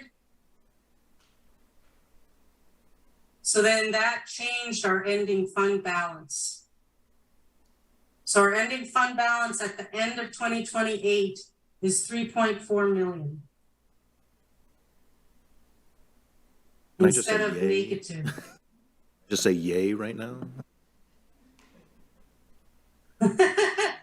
Yeah, so those programs that you thought you wouldn't be able to fund, we may be able to fund. And I also put in here, you can see the ARPA operating transfer out. I created an ARPA fund. So then so over on page 1, you can see that you have the ARPA local recovery funds and other state shared and intergovernmental. So that is in this amount here. That's our revenue. And then you go over here to the expenditures. You can see there will be an operating transfer out to the ARPA fund. So I created another fund. And then down here is our one-time expenditures for ARPA. And that is $336,224 in 2023 and $141,170 in 2024. And I will open the ARPA document now. So here is the American Rescue Plan Act Fund. So you can see the transfer coming from the general fund. We need to spend it by 2024. I didn't put in here whether it's going to be ARPA programs spent within this fund or transfers out to other funds. Because in order for our accounting to balance, we need to know where we're going to be transferring to the other funds and which funds. So at the end of 2024, if we don't spend it, we're going to have investment interest accrued on it, and then it'll increase our balance. Because if the cash is just sitting there, it has to accrue interest. Any questions?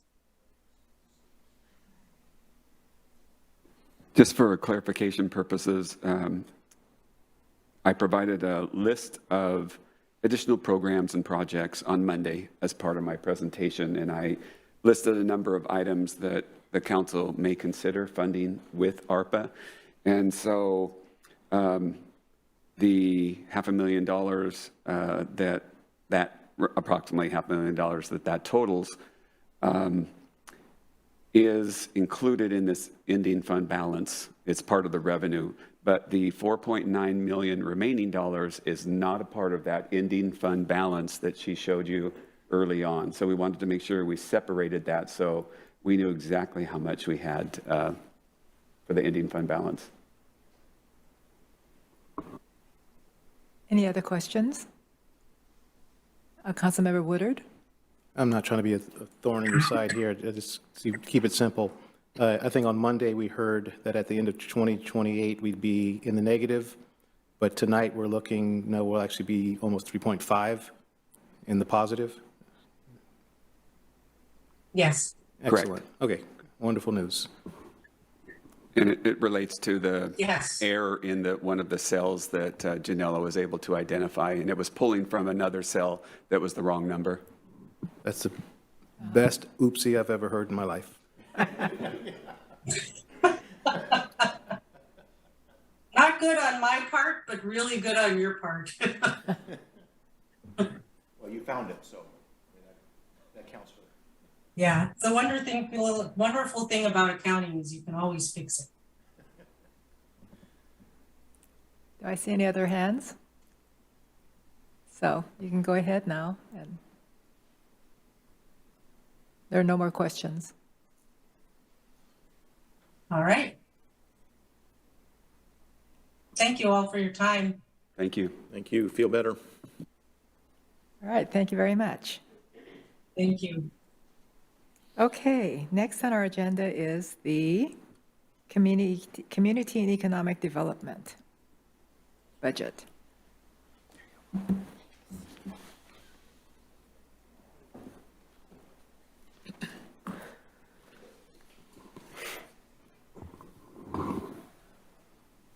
Good evening, everyone. I'm going to keep my mask on too.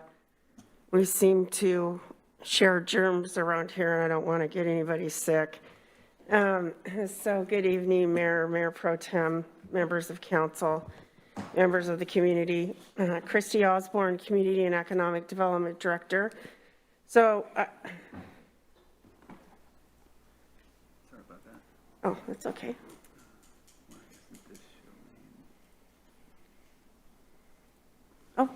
not showing yet. No.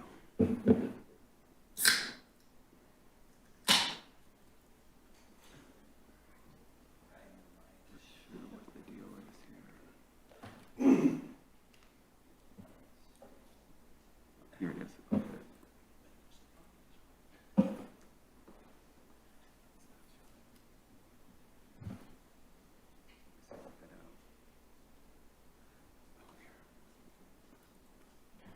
See, oh, I know why.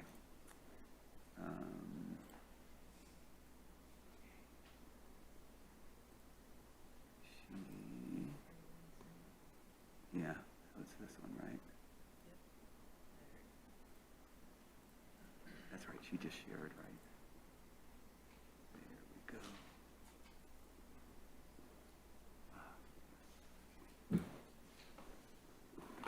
Fix this.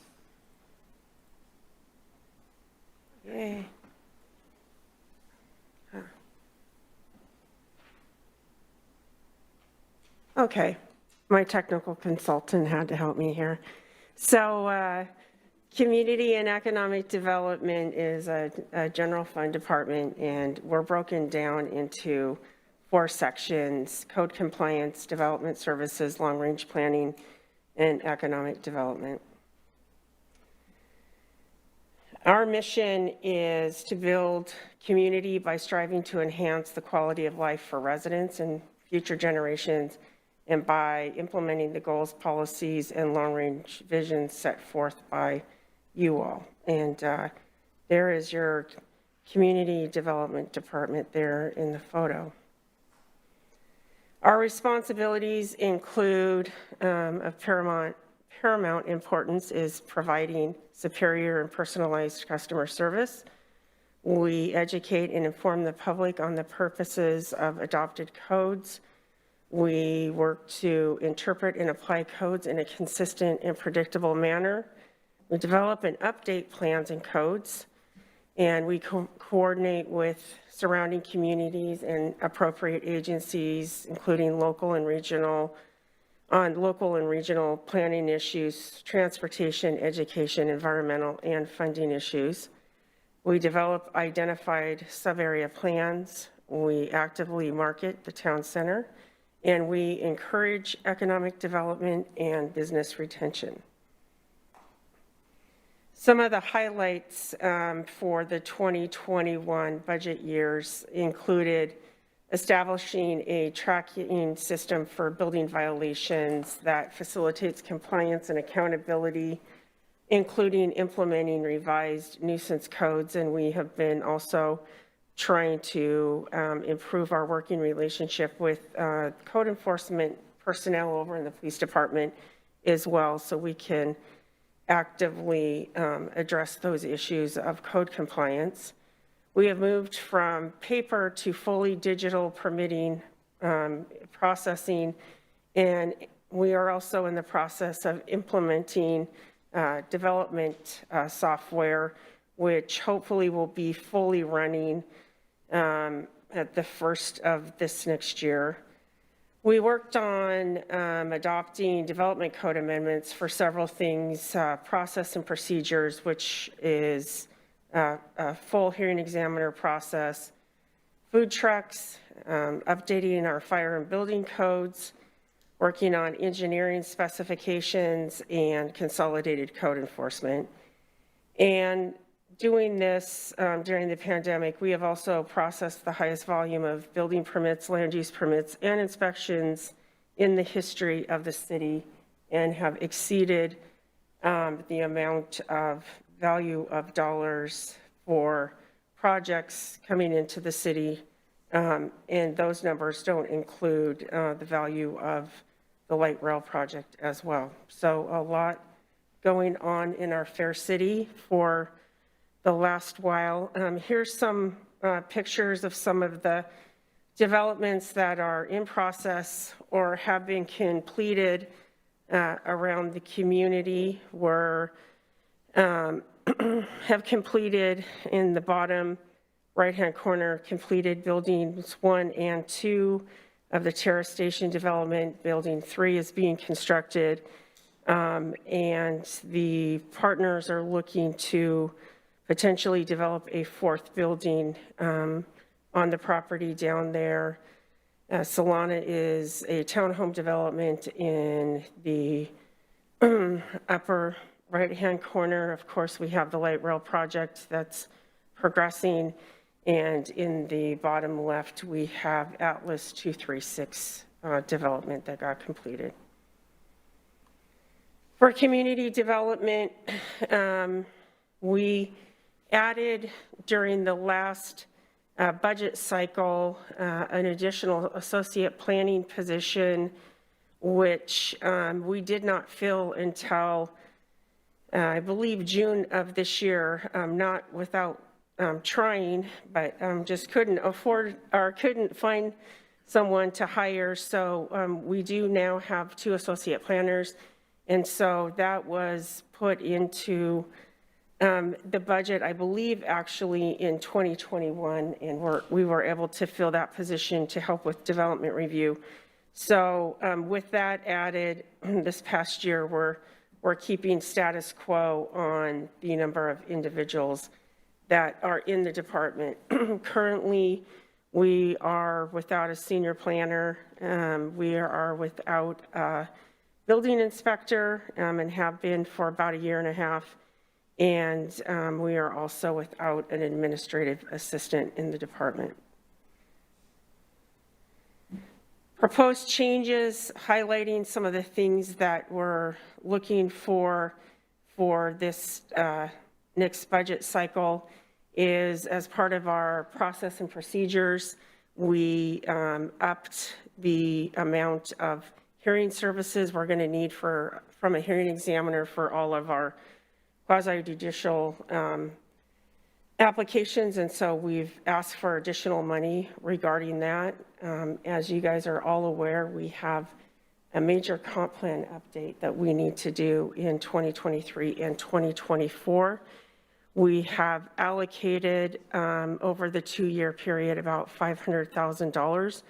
With that, we're hoping to get money secured from Commerce in the amount of $125,000. That will potentially make that number go down, and we'll also be looking for any other money, grant funding that we can, rest assured.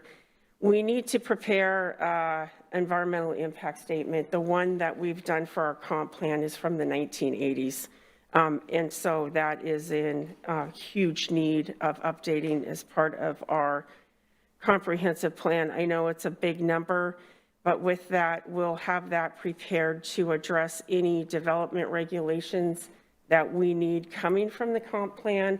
And so we'll hope to gain a lot of traction with that document moving forward as well. I've also added $75,000 for a housing study to be completed next year. Under the Growth Management Act, there will be more robust requirements as far as housing goes. Again, we can look to try to get some grant funding for that, and if we can, great. But just in case, try to allocate some dollars in order to make sure that we're meeting minimum requirements of the Growth Management Act moving forward. And the same is for building inspection services. Like I said, we've had to go out of our department to have building inspection services. It's very costly, of course, to do that. So there's money in here to continue to move development proposals along. If we can hire a building inspector, then of course this amount here would go away. Financial summary, moving forward, what you'll see is a couple of increases here moving forward. We're kind of status quo with development services. We do have some additional dollars for code compliance. Again, that's for needing outside assistance. Code compliance includes, building inspections and those type of things. So that's where those dollars are raising. And the other big difference is you're going to see in the long-range planning numbers. And again, that's the money that we're going to need for professional help to get our major comp plan taken care of in the next couple of years. So that's roughly what that looks like. Be happy to give some more itemized details for you guys as part of that that's been prepared as well. But that's kind of a general overview of what we're looking at for the next couple of years. And with that, I would be happy to answer any questions anybody has.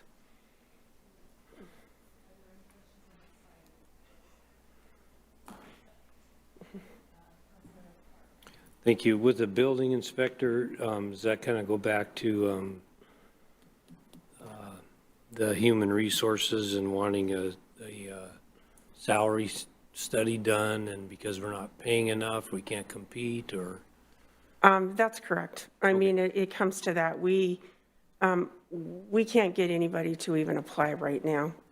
We did hire somebody previously. That person lasted about a week and a half. That person moved to another jurisdiction because the pay, frankly. And so we are seeing those difficulties with several positions in the city. Okay. And I guess the question with that would be, you know, the 200,000, is that, I mean, we're spending that now for consulting fees, correct? That's correct. And could we just, I mean, I guess the question for us would be, we're spending it now, why not just roll it into the, if there's a way to do it, roll it in and raise the salary, and so we can hire out the position? That'd be a question that maybe we could talk about. But thank you. Yep, you bet. Anyone else? All right, Mayor Pro Tem. Thank you, Madam Mayor, and thank you all. Yeah, I agree with Councilmember Ricardo. Obviously, we talked a little about it before. If we need to be increasing salaries to be able to attract talent, then we need to do that, and we need to build it into our budget going long term. So please let us know, for not only for this department, but for all departments. Are there additional considerations we need to make in the budget to be able to ensure that we have the staff that we need to be able to do the job that we're trying to do? So absolutely, let's take a close look at that throughout the organization and be able to have that discussion and consideration. Because I know we've talked about one-time bonuses potentially just to be able to get us through using ARPA dollars, but this is an ongoing need. So and now's the time to consider it and build it into our budget now, so that we know that we're able to afford these expenses on a long-term basis. So that we, thankfully, the news that we just heard from our finance director that we're not going to be in the red, running in the red in 2027, 28 is great news, and allows us the ability to make some decisions now and not have to make some hard cuts now to be able to make sure that we're going to be okay in the long term. That said, I mean, we still have to be fiscally responsible and recognize the decisions that we make today are going to have an impact on 27, 28, and down the line. But as I mentioned earlier, and as mentioned now, I mean, we can't do our job if we don't have employees on staff to be able to do it, and we've got to be able to, in today's market, we've got to be able to pay them, otherwise they're going to leave. So we've got to take that into account. So yes, I absolutely agree. Let's make sure that we do what we need to do to get the talent on board. I appreciate the comp plan update. I would like to spend a little more time, if not now, at some point, knowing your plans, because I don't know if you've been hearing me go on and on and on about it during our council meetings. Sorry, guys. But it is something that we can't just start in, the summer of 2024. It's not something we should even be starting in January of 2024. It's something we need to be doing now. And so I'd like to see us and have, we don't need a full discussion now, but I'd like to at least know that the plan is to get started early in 2023, because we've got a lot of hard decisions to make going down and how we're going to shape this community, how we're going to accommodate 3,000 more people, how we're going to be able to, where we're going to put 1,500 more units, and how we're going to address 750 of those being affordable for below median income, or how that's going to work out. I'm sure you've had discussions with the county and where things are at there, but I think that's something that we're going to need to start talking about early on, because it's going to be a serious adjustment for our community. And if our community and we can't just, for our sake as a city, we can't just spring it on them in the end and say, oh, hey, by the way, we're Certainly. yeah. So I want to make sure we do this right, and to do that right, that means we need to get an early start. On the budget, I appreciate you recognizing that there are grant funding available. Did we build that into the budget, or are we just, have we built that into the budget yet, or are we just budgeting for it and then hoping that we get the additional dollars? Yeah, we're budgeting for it now. I think that we do have the potential to get it, but just in case, just put roughly, talking with different consulting groups, roughly about what we're looking at.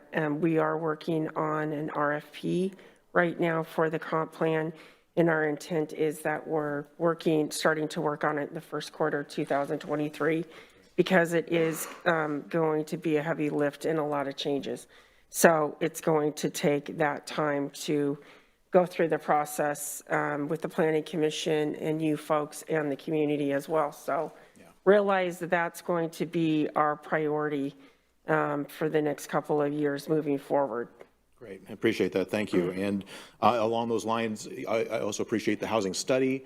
And to note there again, we have more commerce dollars potentially available there. I think 125,000 or something like that, potentially being able to help us fund our housing and the missing middle and addressing that. And I guess along those lines, I wanted to make sure, I don't know, we haven't talked about the housing study yet and what your thoughts are and plans are, but I think it is essential that we either develop a housing action plan or make sure that we are addressing things like the missing middle and some of the other things that we've been talking about and haven't had a chance to get around to and makes sense to be incorporating into this budget cycle and over the next 2 years and into the comp plan process is the missing middle, addressing the 4800 zone, addressing the transition zone, addressing the Veterans Park integration and potentially design standards that we need or may not need, I guess, depending on how we want to go about doing that.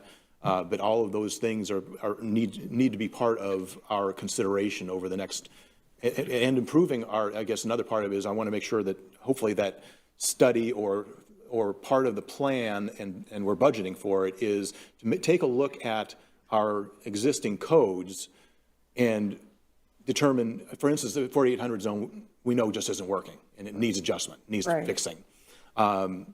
Cottage housing, ADUs, there are other areas that we've heard, we tried to do the right thing, we got them in place, but we're finding that there are some of the things in there are problematic and they need fixing. So I'd like to make sure that that's included in our plans and our budget now to address those things. And if it's not included, then let us know what those numbers are so we can get them incorporated, hopefully.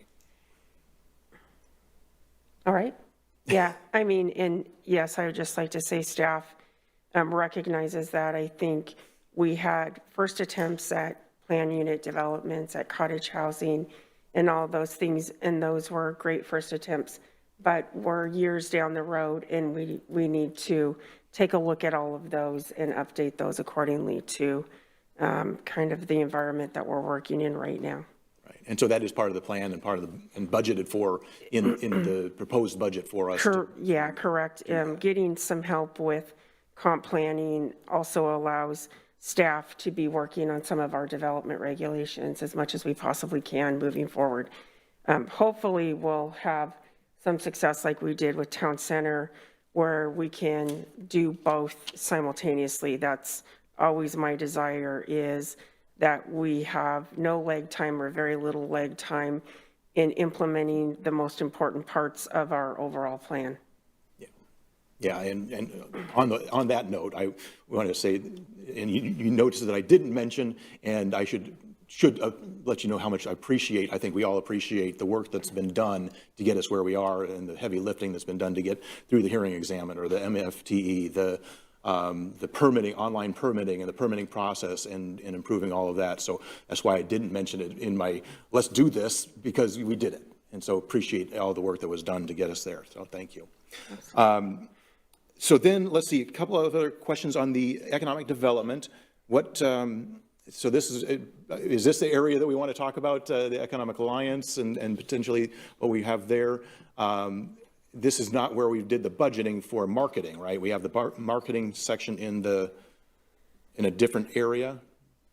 Yeah, so I mean, historically, we're called Community and Economic Development. And, you know, frankly, with Stefan having a background of economic development, Stefan has led a lot of economic development, and I've tagged along, frankly, with his guidance. But, you know, depending on how robust you folks would like those efforts to be, then I would say, yeah, we definitely need to look at allocating more funds, whatever that looks like in your folks' mind of moving forward for additional activities with economic development, for sure. Because we've kind of been doing minimal. Of course, you know, COVID kind of stopped us in our tracks, but depending on what that looks like, yeah, absolutely. Thank you, I appreciate that. And so this will be the time, I guess, I will raise some of those issues then. One, yeah, I mean, Stefan has done an amazing job over the last number of years. We need to be thinking about that long term and budgeting for that long term for, succession, making sure that piece of that ability continues forward. And we're able to, utilize Stefan's talent and others that we may need over this budget cycle and into the future, as far as addressing economic development, attracting the outreach that is necessary to talk with and work with the potential investors and drawing those investors into the community. So that's not just the marketing budget, obviously. So there's the marketing piece of it, but then there's the one-on-one, the individual, the personal touch, the outreach that needs to happen there. We need to make sure that happens. We talked previously about that Economic Alliance and potential opportunities there to be able to help work with our business community and small businesses and our business association, which needs a lot of help. And so being able to help there. So I'd love to see us work that into the budget, make sure that is addressed in the budget. And I don't know, since we haven't had a chance to talk about that as a council, as a group, or really much information about what the scope of work will be with the Economic Alliance. And by the way, we already have a contract with the Economic Alliance that is ongoing. So there are certain things that covers. But there's also potential for more, right? And so that's what I want to make sure we have a chance to look at, incorporate, and put into the budget. Small business incubator programs is another one that I'd like us to be looking into and exploring possibilities there. Let's see, I think, what else did we have on economic development? I think that, we've talked about the updating the economic analysis profile, et cetera. So wherever we need to be incorporating that into the budget, let's make sure that's in there. Then I guess the last question I had was on the code compliance, getting back to the code compliance and the interaction. And it's appropriate that we're going to have the public safety discussion up next, because there's a layover. Maybe I've traveled too much and I'm using the wrong term, but there's a link between the two. And so whether you want to address that or whether the chief addresses that later on in the next presentation here, but I would like to have a little bit of understanding about where we're going, what the vision is, and what the budget, what we're adopting in this budget to help us make sure that we're addressing our code compliance, overall code compliance needs, whether it's land use, public safety, nuisance, et cetera. Just again, just an understanding of where we're going, what we're doing, what we're looking at, and what's budgeted for us to get there. So for CED, we don't have code compliance officers in our department. So how code compliance works in CED is for land use issues, it's taken care of by the planners.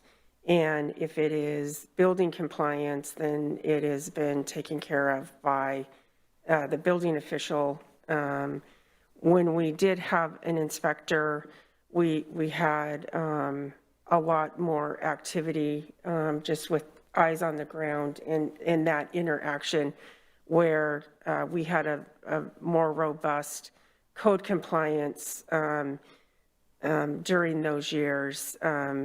We still actively try to do that. The way code compliance is broken down in the city is the two code compliance officers in the police department do very specific code compliance that really sometimes overlaps in certain things, but is broken down very differently. So for my department, I don't have anything in the budget regarding additional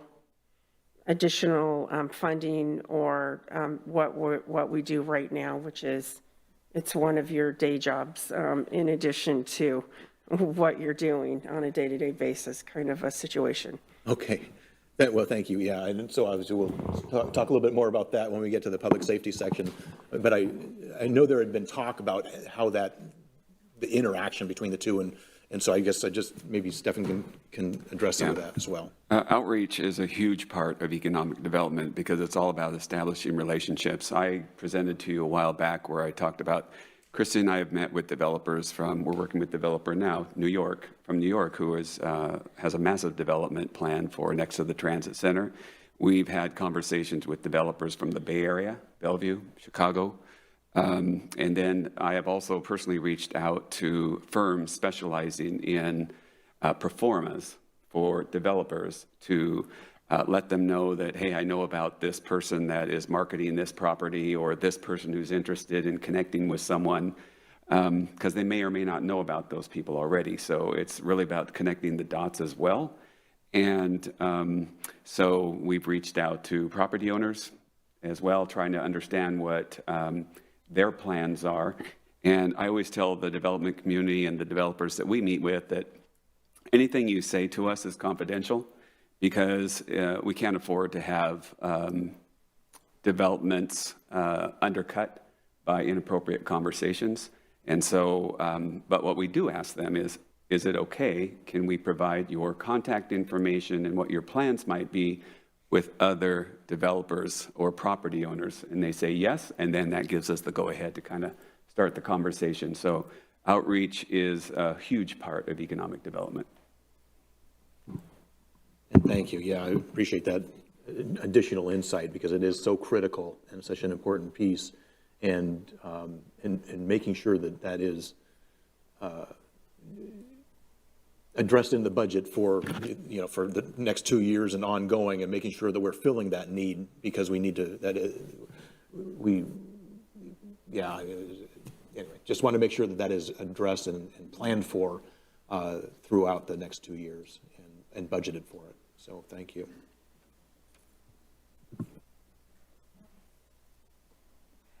Okay, so I just have the AHA with Chris Collier will be one source for help with the comp plan, because he does help the smaller cities who can't afford to hire. And he's got some of the information that we probably would like to have help on. And the housing plan too is something that we can reach out. We are members of AHA, and we get to use some cities are using his services more than others, so we might as well get in there. I think that's it, but we can talk more about economic development at all the other times that we can. Okay, so go ahead, Councilmember Woodard. Thank you, Mayor. Yeah, I just wanted to echo, I appreciated Councilmember McCardle's point about how we're using the building inspection services now that it adds quicker to making a more competitive offer. I would support that. Obviously, more discussion needs to be had, but none, just echoing that. And then specifically, I knew you want to talk about economic development, but I just want to make sure we tie that back to the hearing examiner services, meaning that if we're going to increase that budget, therefore asking for more land acquisition, if you will, then that budget might need to go up as well. So I would entertain that 30,000 being higher than that as well, just as a reflection of that's based off of if we were doing this level, we might have more need for the hearing examiner. So I just want to make sure that you realize that's, in my world, tied together.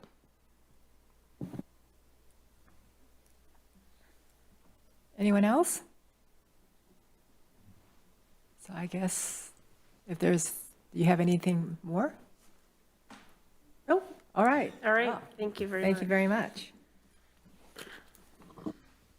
Thank you. Next is the public safety. So, welcome.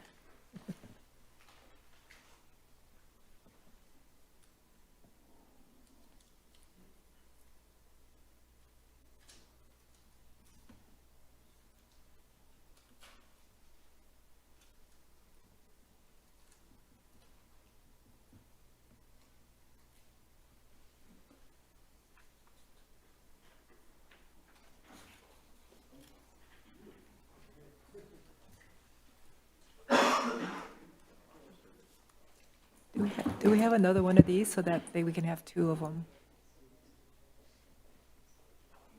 Oh, there's one over there. Oh, that's right. Good evening, Mayor, Mayor Pro Tem, and Council. For the record, Pete Caw, the Chief of Police. I have to my right Management Analyst Joey Worthen. Joey has been integral in preparing the budget, managing the budget. She also does our accreditation and manages projects as I give her, hence her title of Management Analyst. To her right is, again, from last week, new Commander Scott King, and he manages the Command Services Division, also known as the Investigations Division. Calling your attention to the organizational chart, we are a general fund department. The top of the organization chart is obviously me, Chief of Police, working directly for me as my management analyst. What you don't see in an organizational chart you have seen in past years is a deputy chief. It was a position that I was glad to occupy for several years for my predecessor, but I have taken that fund and pushed it down and hired another police officer. I thought more people in the street was more valuable than more people in the office, so a decision we made early in my tenure. We have a command services, command division commander, who is Commander Scott King. We have an operations division commander, who is Commander Mike Haynes, who you saw last week. We have a detective sergeant. We have 3 general purpose detectives. We have 1 detective assigned to the Violent Offenders Task Force of the U.S. Marshals. He works remotely. They travel up and down the 3 western states finding folks for us and other agencies. A very valuable resource they found. I have a domestic violence coordinator, a property room technician. There's a special services sergeant. That person supervises records, cadets, code enforcement, animal control. Then I have 4 patrol sergeants, and each patrol sergeant has 3 patrol officers works for him or her. Plus there's a K-9 officer that fills in a power shift beginning in the afternoon and ending late in the evening. Again, I keep it before you just for context, but that is our mission statement. I won't go over it. You've heard it enough from me. You heard it just last week, but here it is for you to look at, and the beautiful front of our new building to look at. And I'll move over to, I believe, Commander King now. Good evening. So, the Command Division oversees the day-to-day operations of investigations, code enforcement, records, evidence, training, and community outreach. Command Division goals are community meetings, 911 surveys, public-facing policy manual, review of critical incidents, community outreach, and the embedded social worker program, mental health and addiction resources, equal attention to all areas of the city, equitable and voluntary code enforcement process, regular reviews of resources and allocations, training and preparedness, and to maintain accreditation.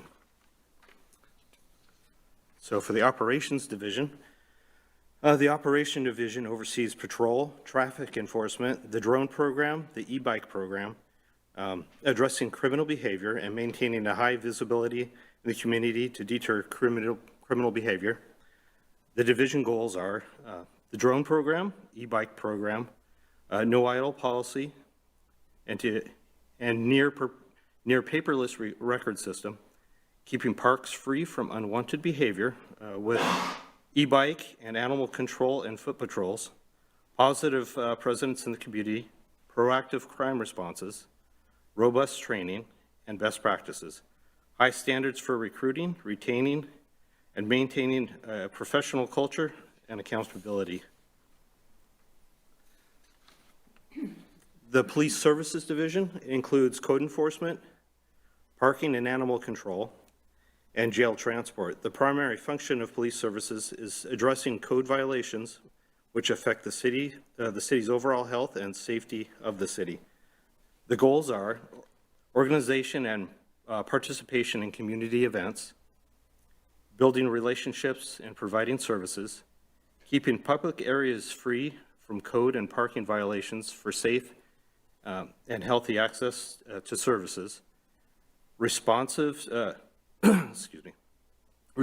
to conditions of concern regarding lost or potentially aggressive animals, utilizing voluntary compliance methods to keep neighborhoods free from hazardous conditions. Our personnel is the same as it's been, nothing's changed.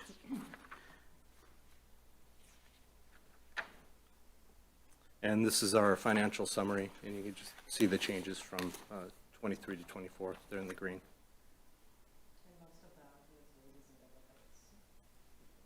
I see left one went up quite a bit.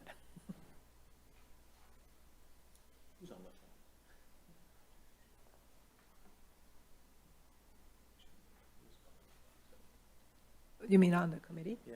I think the left one and, oh, you and, We'll be glad to accept questions about the police department before we move on to the municipal court and jail services. Unless you want to keep all the questions together, they are two separate budget entities. so before we move on, did you want questions on this? Does anyone have any questions on this portion? Councilmember Woodard. In the positive, 2019 off-duty contracts were 61, almost 62,000, and we cut that in half. I'd just love to have you speak to that so our residents can appreciate that loss of, or actually that gain, I guess, for us, right? Depends on how you look at that, but that seems significant. I'd love to have you just articulate that for the residents to understand what that means. Well, off-duty contracts are pretty much governed by construction entities, major events such as the Nile, but in this particular case, obviously the light rail came through town, and those folks have contracted with other agencies, the State Patrol, an agency called Seattle's Best, which is mainly officers from King County, and they've negotiated that for a lot of off-duty work. We still have a fair amount of it, but there was just too much for us to handle. We're a department of 28 commissioned officers, and we just didn't have the resources to do that. It's a moment in time, so that's why the program lessened quite a bit. Anyone else? All right, we can continue. Oh, did you? Oh, hang on. Mayor Pro Tem. Thank you, Madam Mayor. Just wanted to make sure everybody else, thank you for the presentation and overview. Actually, I am curious about the left one. So it's 150 to, it was 87. It fluctuates a lot, obviously. I guess that depends on, in large part, the demand or the need of what requests come in from year to year. And so we're budgeting, so it was substantially higher this year, this past year. And then we're budgeting at that level for the next 2 years. I'm just curious what the thought process was there as far as why. And obviously the hope is that the need isn't as high as we're budgeting for, but just in case, obviously, we're budgeting for what we think may happen, and then if it's less, then we have extra money to be able spend somewhere else. The left one system is the prior retirement system. We're all left two folks. The left one system, those guys are all gone. They had to have been started in a police or fire prior to 1975 to qualify for that. So as you might guess, those guys are all elderly. And their retirement system gave them a full benefit of medical plans funded by the city, unlike what the left two folks have. So as these folks get older and end up in managed care, or in several cases end up in a terminal situation, those costs fluctuate a great deal from year to year. I had the number of people that are left. I don't know how many there are. As you all know, we used to have our own fire department here, so we inherited some of those folks when they retired. But that is driven by demand, as you just stated. And in some particular years, the cost can go up dramatically depending on who has a significant condition that has to be treated. And we're just, based on this last year, we're expecting to see those costs continue around that same level. I think we can all agree as we get older, we have more medical needs, and these guys are no exceptions. Yes. Yeah, okay, great, thank you.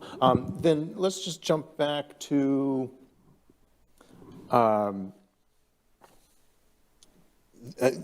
looking for the embedded social worker program. Where is that fund? It's under the command division. You probably won't see any numbers assigned to that. We're getting that at a really good price from Linwood. It's called free. Oh, that's, so there's no money involved. Which is my favorite price. So that embedded social worker was got a grant. Linwood Police Department had a grant, which is still valid. And they were gracious enough with some negotiation to provide us that person 1 or 2 days a week. Great. So that's a freebie. We get a lot of service for, at this point, no money. Okay, so we're expected to continue that for the next budget cycle, next 2 years, at the same great cost of free. Do we know when that grant's going to run out?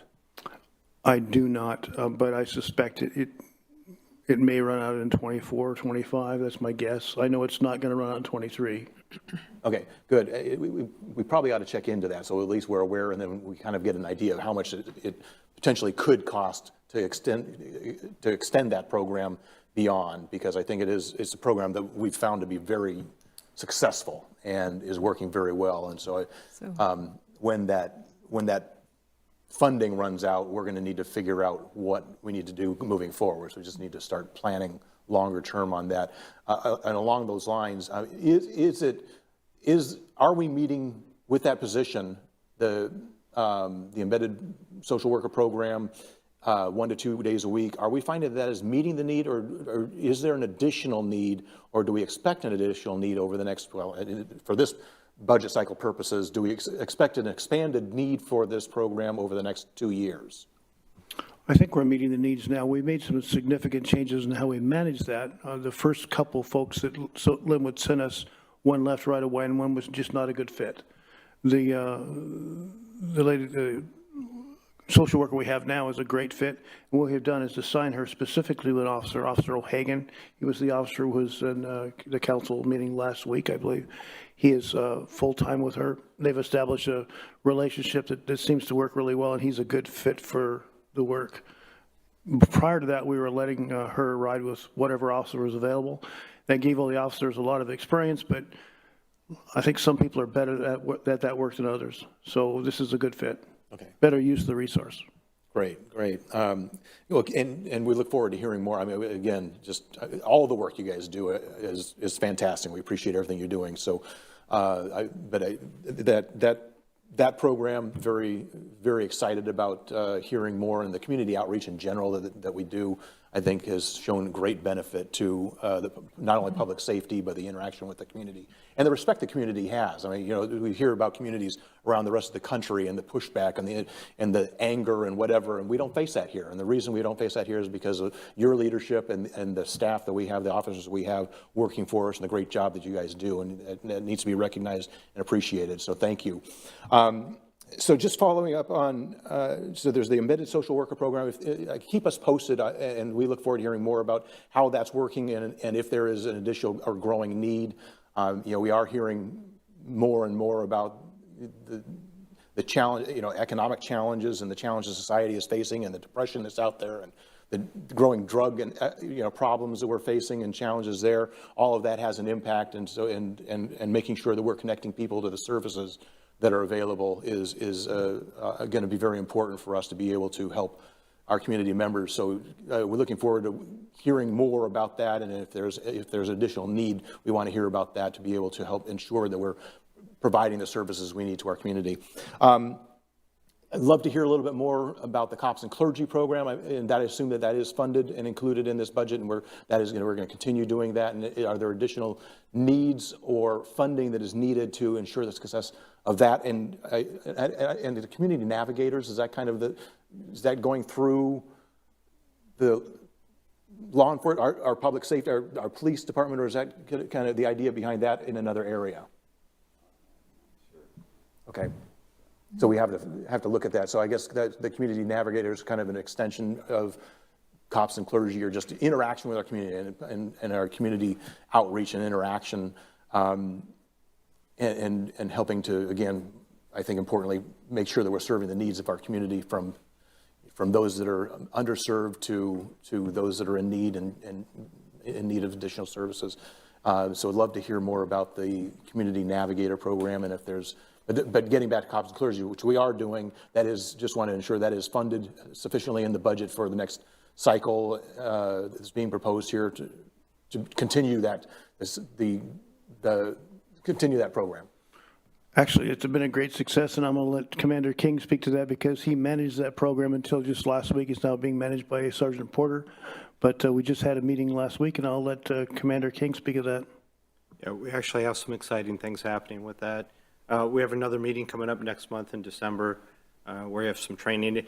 Every one of the meetings we get together and we have a session where we let the faith-based community leaders talk and tell us what they're concerned about and tell us what they want to see. And then we have a portion that's also training. So we try to put some training on for the faith-based community as well. Along with that, we brought in code enforcement in the last one. So we collaborated with the churches and between the police department and code enforcement and the faith-based community, we decided we're going to try to help some of the properties where they're either elderly or they're not capable of taking care of their properties, or they have some issues, but they really want to take care of their properties, and put all those resources together to help them bring their properties up to code. So that's something that we're working on, and we already have some ideas, and it's going to be exciting. It's pretty neat. Yeah, that's great. I look forward to hearing more as we grow this program, because it's just such a fantastic idea and opportunity, and creating the ability to have this outreach with the community and utilizing our faith community to reach out to their congregations, their people, their whatever, and be able to help let them know. And I'd love to hear more about, not only, I'm glad to hear about the compliance, and I want to come back to that in a minute, outside of Cops and Clergy, but also potentially the social worker, maybe tying them into those meetings as well, and let them know and creating so that their I guess their constituency, their people, their congregations, their churches, their whatever, synagogues, et cetera, are aware of, that there are services available to help those in need, and we're here to help connect them to those services.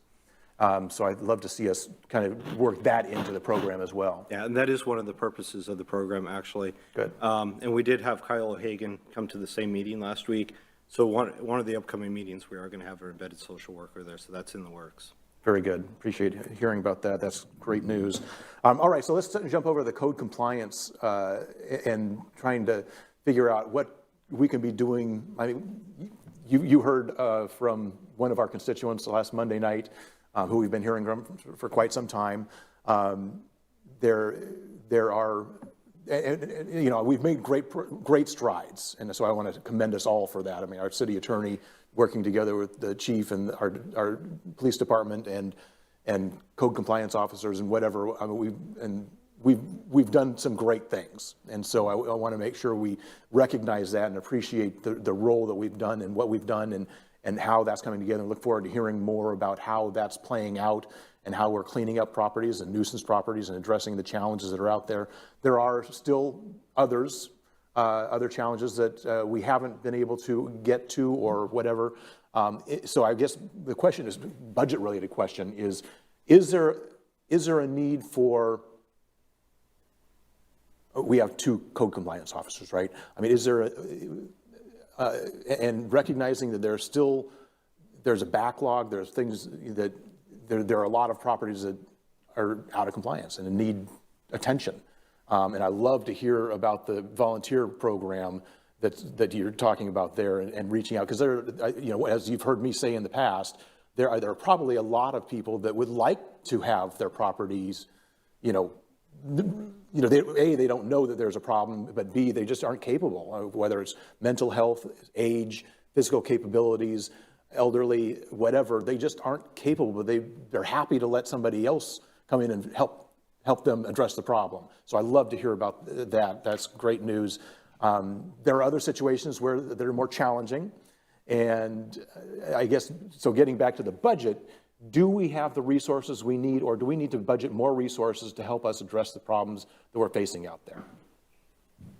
I think, from my perspective, the 2 folks that work for us, I think we have the resources we need budgetary-wise. What we could do better and what we will do better is interface with the folks over at CED to kind of broaden the scope of what we look at. Right now, we're dealing with nuisance conditions, dangerous neighborhood conditions, abandoned vehicles, nuisance properties, hazardous conditions, and they're dealing with business code violations, building violations. I think what I would like to see, and what you will see eventually, very soon, is more collaboration between those two entities. One of my code enforcement officers left. He left and moved to Texas. That's Officer Jenkins. So one of the code enforcement Officer McKee, prior to this, had been our evidence technician. She has just moved over there, so she's learning the craft. Once we get her up to speed, and she's a very quick learner, I think we can work more collaboratively with CED to broaden the scope and maybe address some of these issues as the united front. What folks need to really remember, and it's difficult, if it was in my neighborhood, I have a difficulty with this too, is things take time. And a lot of the problems that are seen and brought to us are things we're already working on. But there's a process. We have a constitution, we have due process needs, and we just can't make things happen overnight sometimes. In fact, we can't make it happen in a month sometimes, or 2 months sometimes. But within those parameters, we will make it happen. So getting back to my answer, I think working collaboratively with CED and broadening our scope would really make us more effective and be able to address problems as a team. I think that's the next big step. Okay, great. I just, for the purpose of tonight's discussion, just want to make sure you have the resources necessary to get us there. Yes. Great. All right. Fantastic. Thank you. Okay. Are there any other questions before we move on? Guess we can go to part 2. All righty.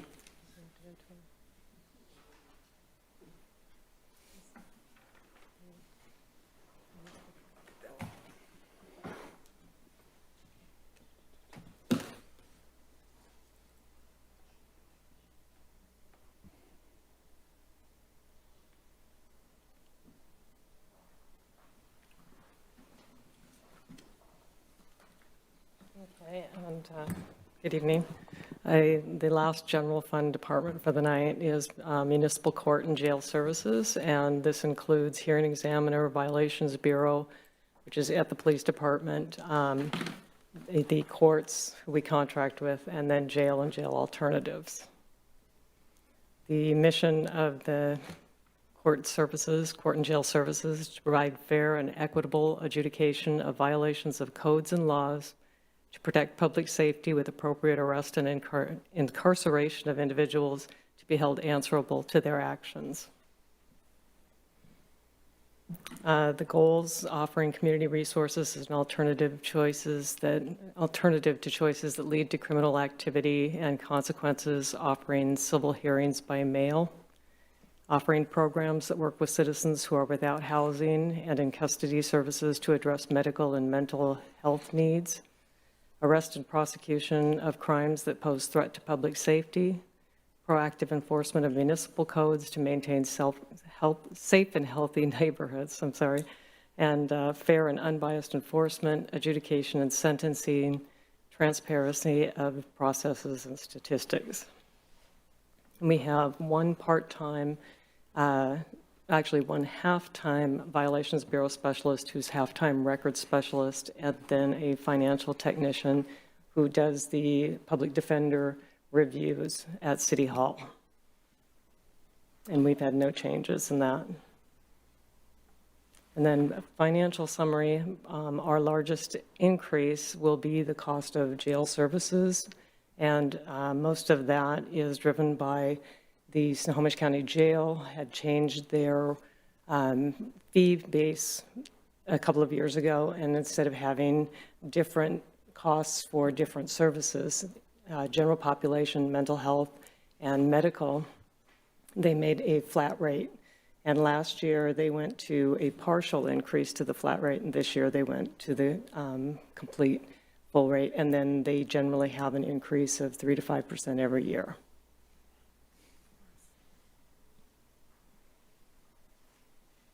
Oh. Then, question? Councilmember Ricardo? Thank you, Mayor. On the financial summary under the jail, we also call out home monitoring services. I know that's a program we offered, but we suspended it, or I mean, is that something we can take out of the wording on that and just call it jail, or is it something we want as a placeholder in case that program were to come back? And maybe both, but actually the jail does have some home monitoring. I don't know how active it is right now, but in the past they've done home monitoring as an in-custody alternative. Okay, and that would be a cost to the city to, I don't know why to partake in that program. No, I don't know, the word just slipped out of my head, but, you know, so, I mean, if I was arrested and I had the option between jail and home monitoring, I could choose home monitoring, but the city would have to incur the cost? Is that how that works? Actually, the defendant generally has to incur the cost, but there are programs where they will put them on. Home monitoring is much less expensive than having in-house or in custody, where you have to feed them and, you know, watch them and everything else. And so there's definitely cost savings to that, but I don't know how active the Snohomish County Jail is with that program right now. I think COVID took a lot out of that. Okay. All right, thank you.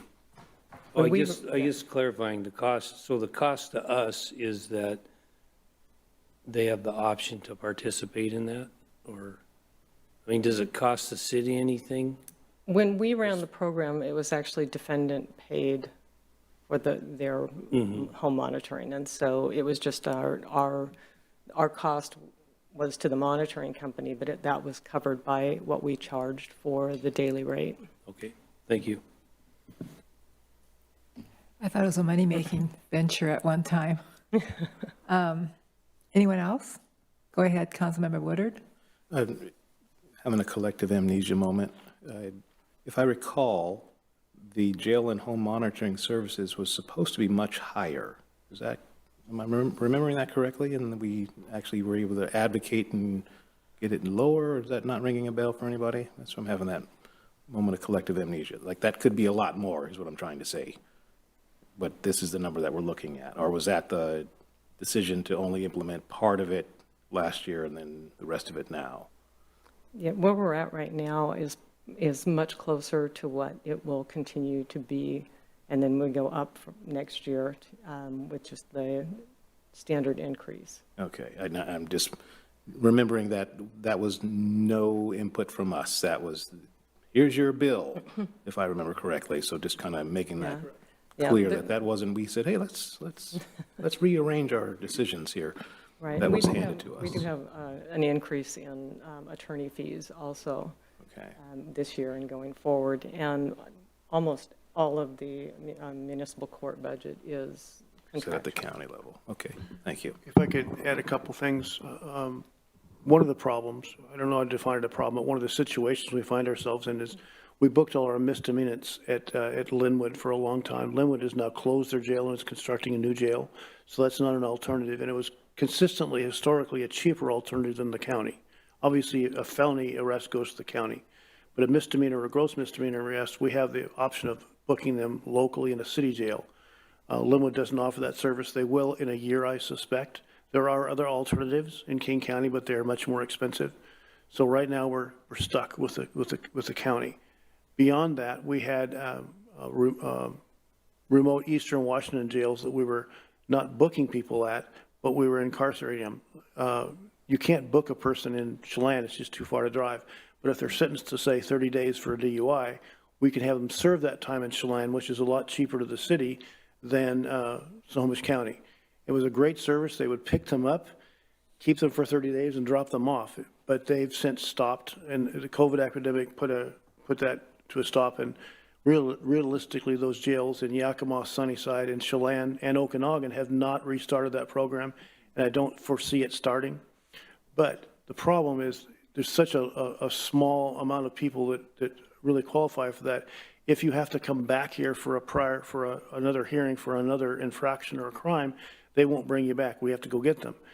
And as you might guess, most of the folks we lock up have conflicting issues. So there's probably 1 out of 10 folks that's sentenced to a term over a week that really qualifies. So for a city this size, it really wasn't cost effective.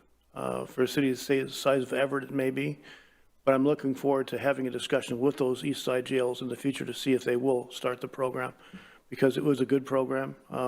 It was cost savings, and it helped with overcrowding at the county jail. Any other questions? Go ahead, Mayor Protem. Thank you, Madam Mayor. Yeah, this is probably the most frustrating part of our entire budget because we have so little influence Control over it. And yet the costs just keep skyrocketing. Our South County fire is going to be another discussion that's going to be interesting for us to address over the coming year. But another area of something that cost driver that we have so little impact over, but we're going to have a big choice, at least in that one, to be able to figure out what direction we want to go. But here we have we don't have any choices, right? I mean, I guess my question is, and I know the answer, it's almost rhetorical, is there anything in here that we have any ability to cut some costs? But I mean, it's basically contracting with South County courts, with our prosecuting attorney, I assume that's part of this budget, right? The prosecuting attorney, our defense attorney, that we have to pay for somebody else's defense. Anyway, it's all drives you so nuts, but yet there's nothing we can do about it, right? I mean, tell me that there's some area here that we can cut $500,000 out of $1 million budget that I'll give you a rhetorical answer to your question. It's a simple no. Yeah, there's not much we can do. Yeah, all right. Thank you. All right. So, are we done with this portion? Thanks for Okay, yes. Yes. Thank you so much for.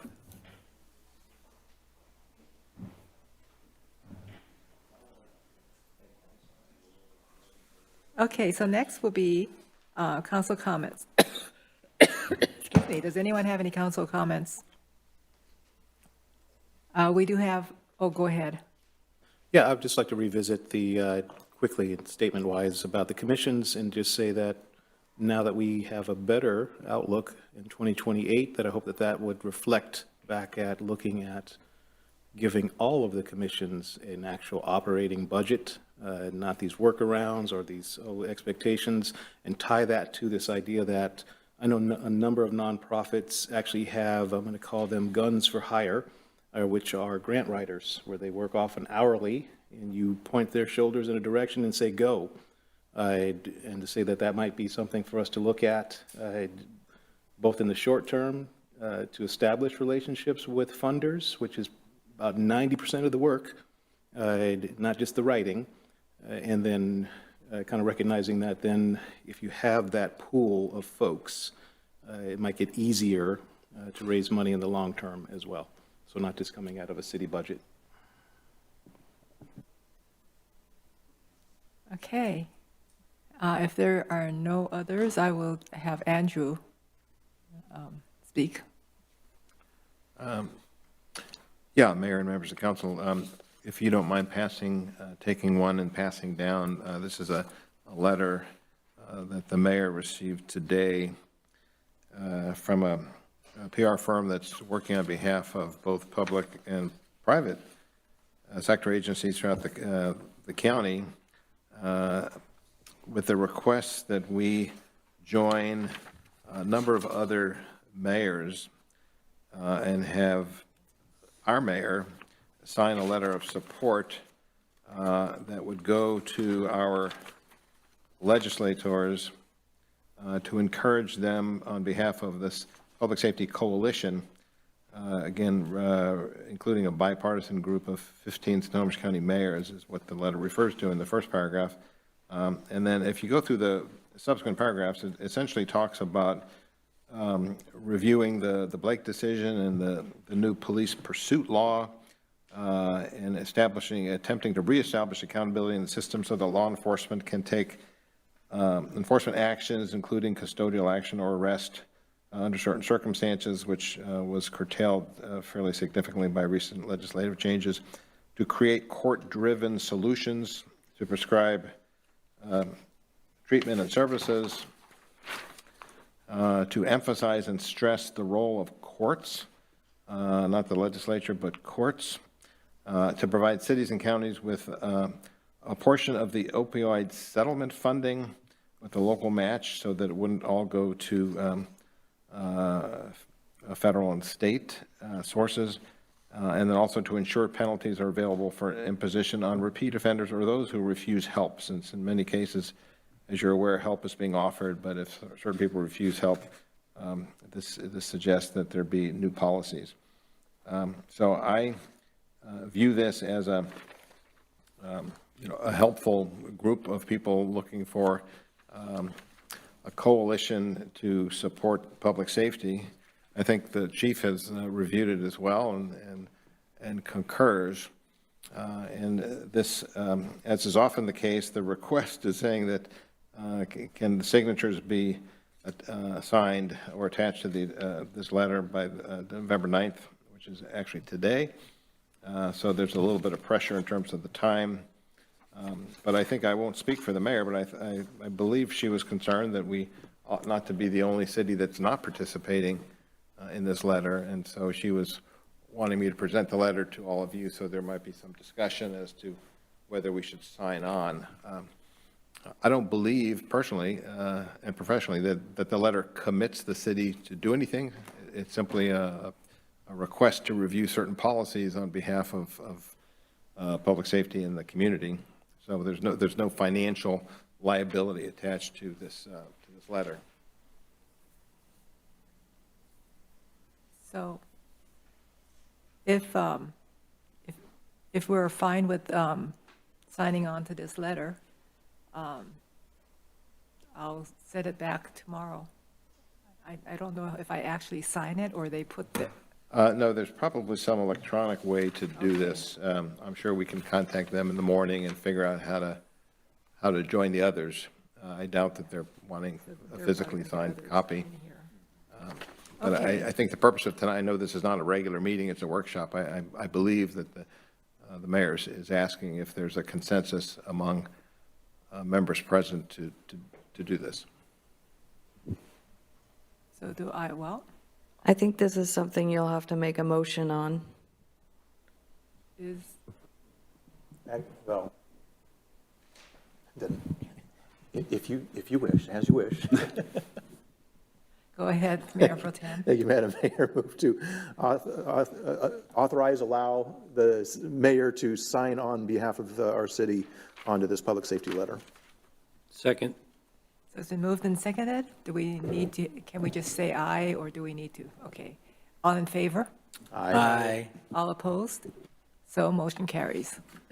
So we'll add our name to it tomorrow or tonight. Well, I'm sorry. We'll add our name to it. Yes, and either Steph or I will contact them in the morning, make sure they Okay, great. figure out a way to do that. Yeah, Andrew and I talked that if the council did express support for this, that we would contact them first thing in the morning when we arrive to see if it's not too late. The letter is dated November 14th, so it looks like they plan on issuing it a few days from now, but they wanted at least the cities to express the position by the end of today. Mm-hmm. And so they won't do anything until tomorrow morning. So we'll have to call them first thing. All right. I think,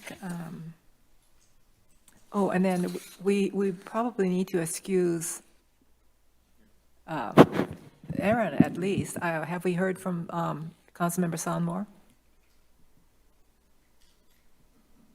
What do we do when they don't show up or don't let us know ahead of time? I've never had that happen. Oh, I was just.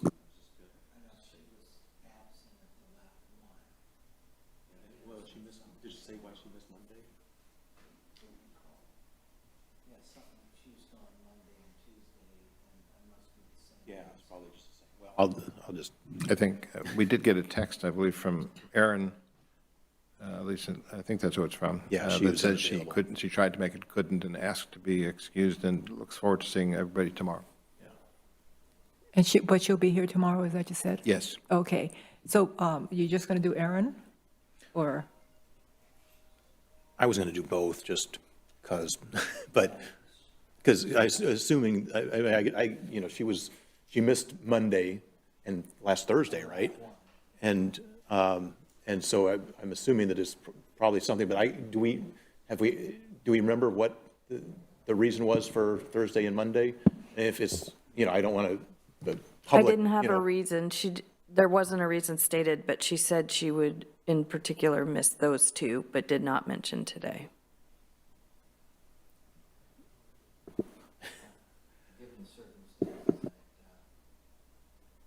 Yeah, that's what I was thinking, is just, she can explain later, I guess. So you're going to excuse, okay, both, okay. Yeah, thank you, Madam Mayor. I move to excuse both council members Murray and Sonmore. Second. So it's been moved and seconded. All in favor? Aye. All opposed? Motion carries. They're excused. Okay. Anything else before we meet again tomorrow night?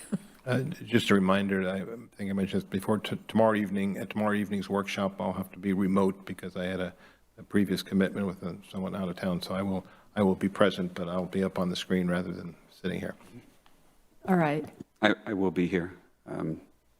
I did want to raise another issue, however. Go ahead. I sent the council an email. This was urgent and asking for a response from the council members. This came from Shelley Hilder with Gordon Thomas Honeywell. She's stating that our 32nd delegation is available to meet on December 20th at 5:15 p.m. She would definitely like the mayor and at least one other council member, but that being said, she did say that the invitation is extended to all council members. And so she would like to know whom would like to attend that meeting, and I can share with her then how many people are able to attend. I thought, December 20th, this would be at 5 p.m., and this would be in City Hall, so most likely the council chambers. Okay, yeah, I thought I responded already. you did. Okay. Lock it in. Shelley Helder with Gordon Thomas Honeywell. Yeah. So our whole 32nd. And on this letter that we're putting our name to, that the 32nd is now added. They're going to send it to the because yeah, and so because we're in the 32nd 100%, but the 21st, the 44th, the 38th, and all of that is going to be getting it too, because that's where Everett and Marysville and so forth, they're in those districts. Okay. 5:15. What I'll do is, since we have at least 4 or 5 of you, I will send an Outlook invitation. And that way it'll appear on your calendars, and you can either accept or decline. And we'll know exactly how many people will attend then. Oh, sure. Yeah, and this will be official city business, so we will issue a special meeting notice. Okay.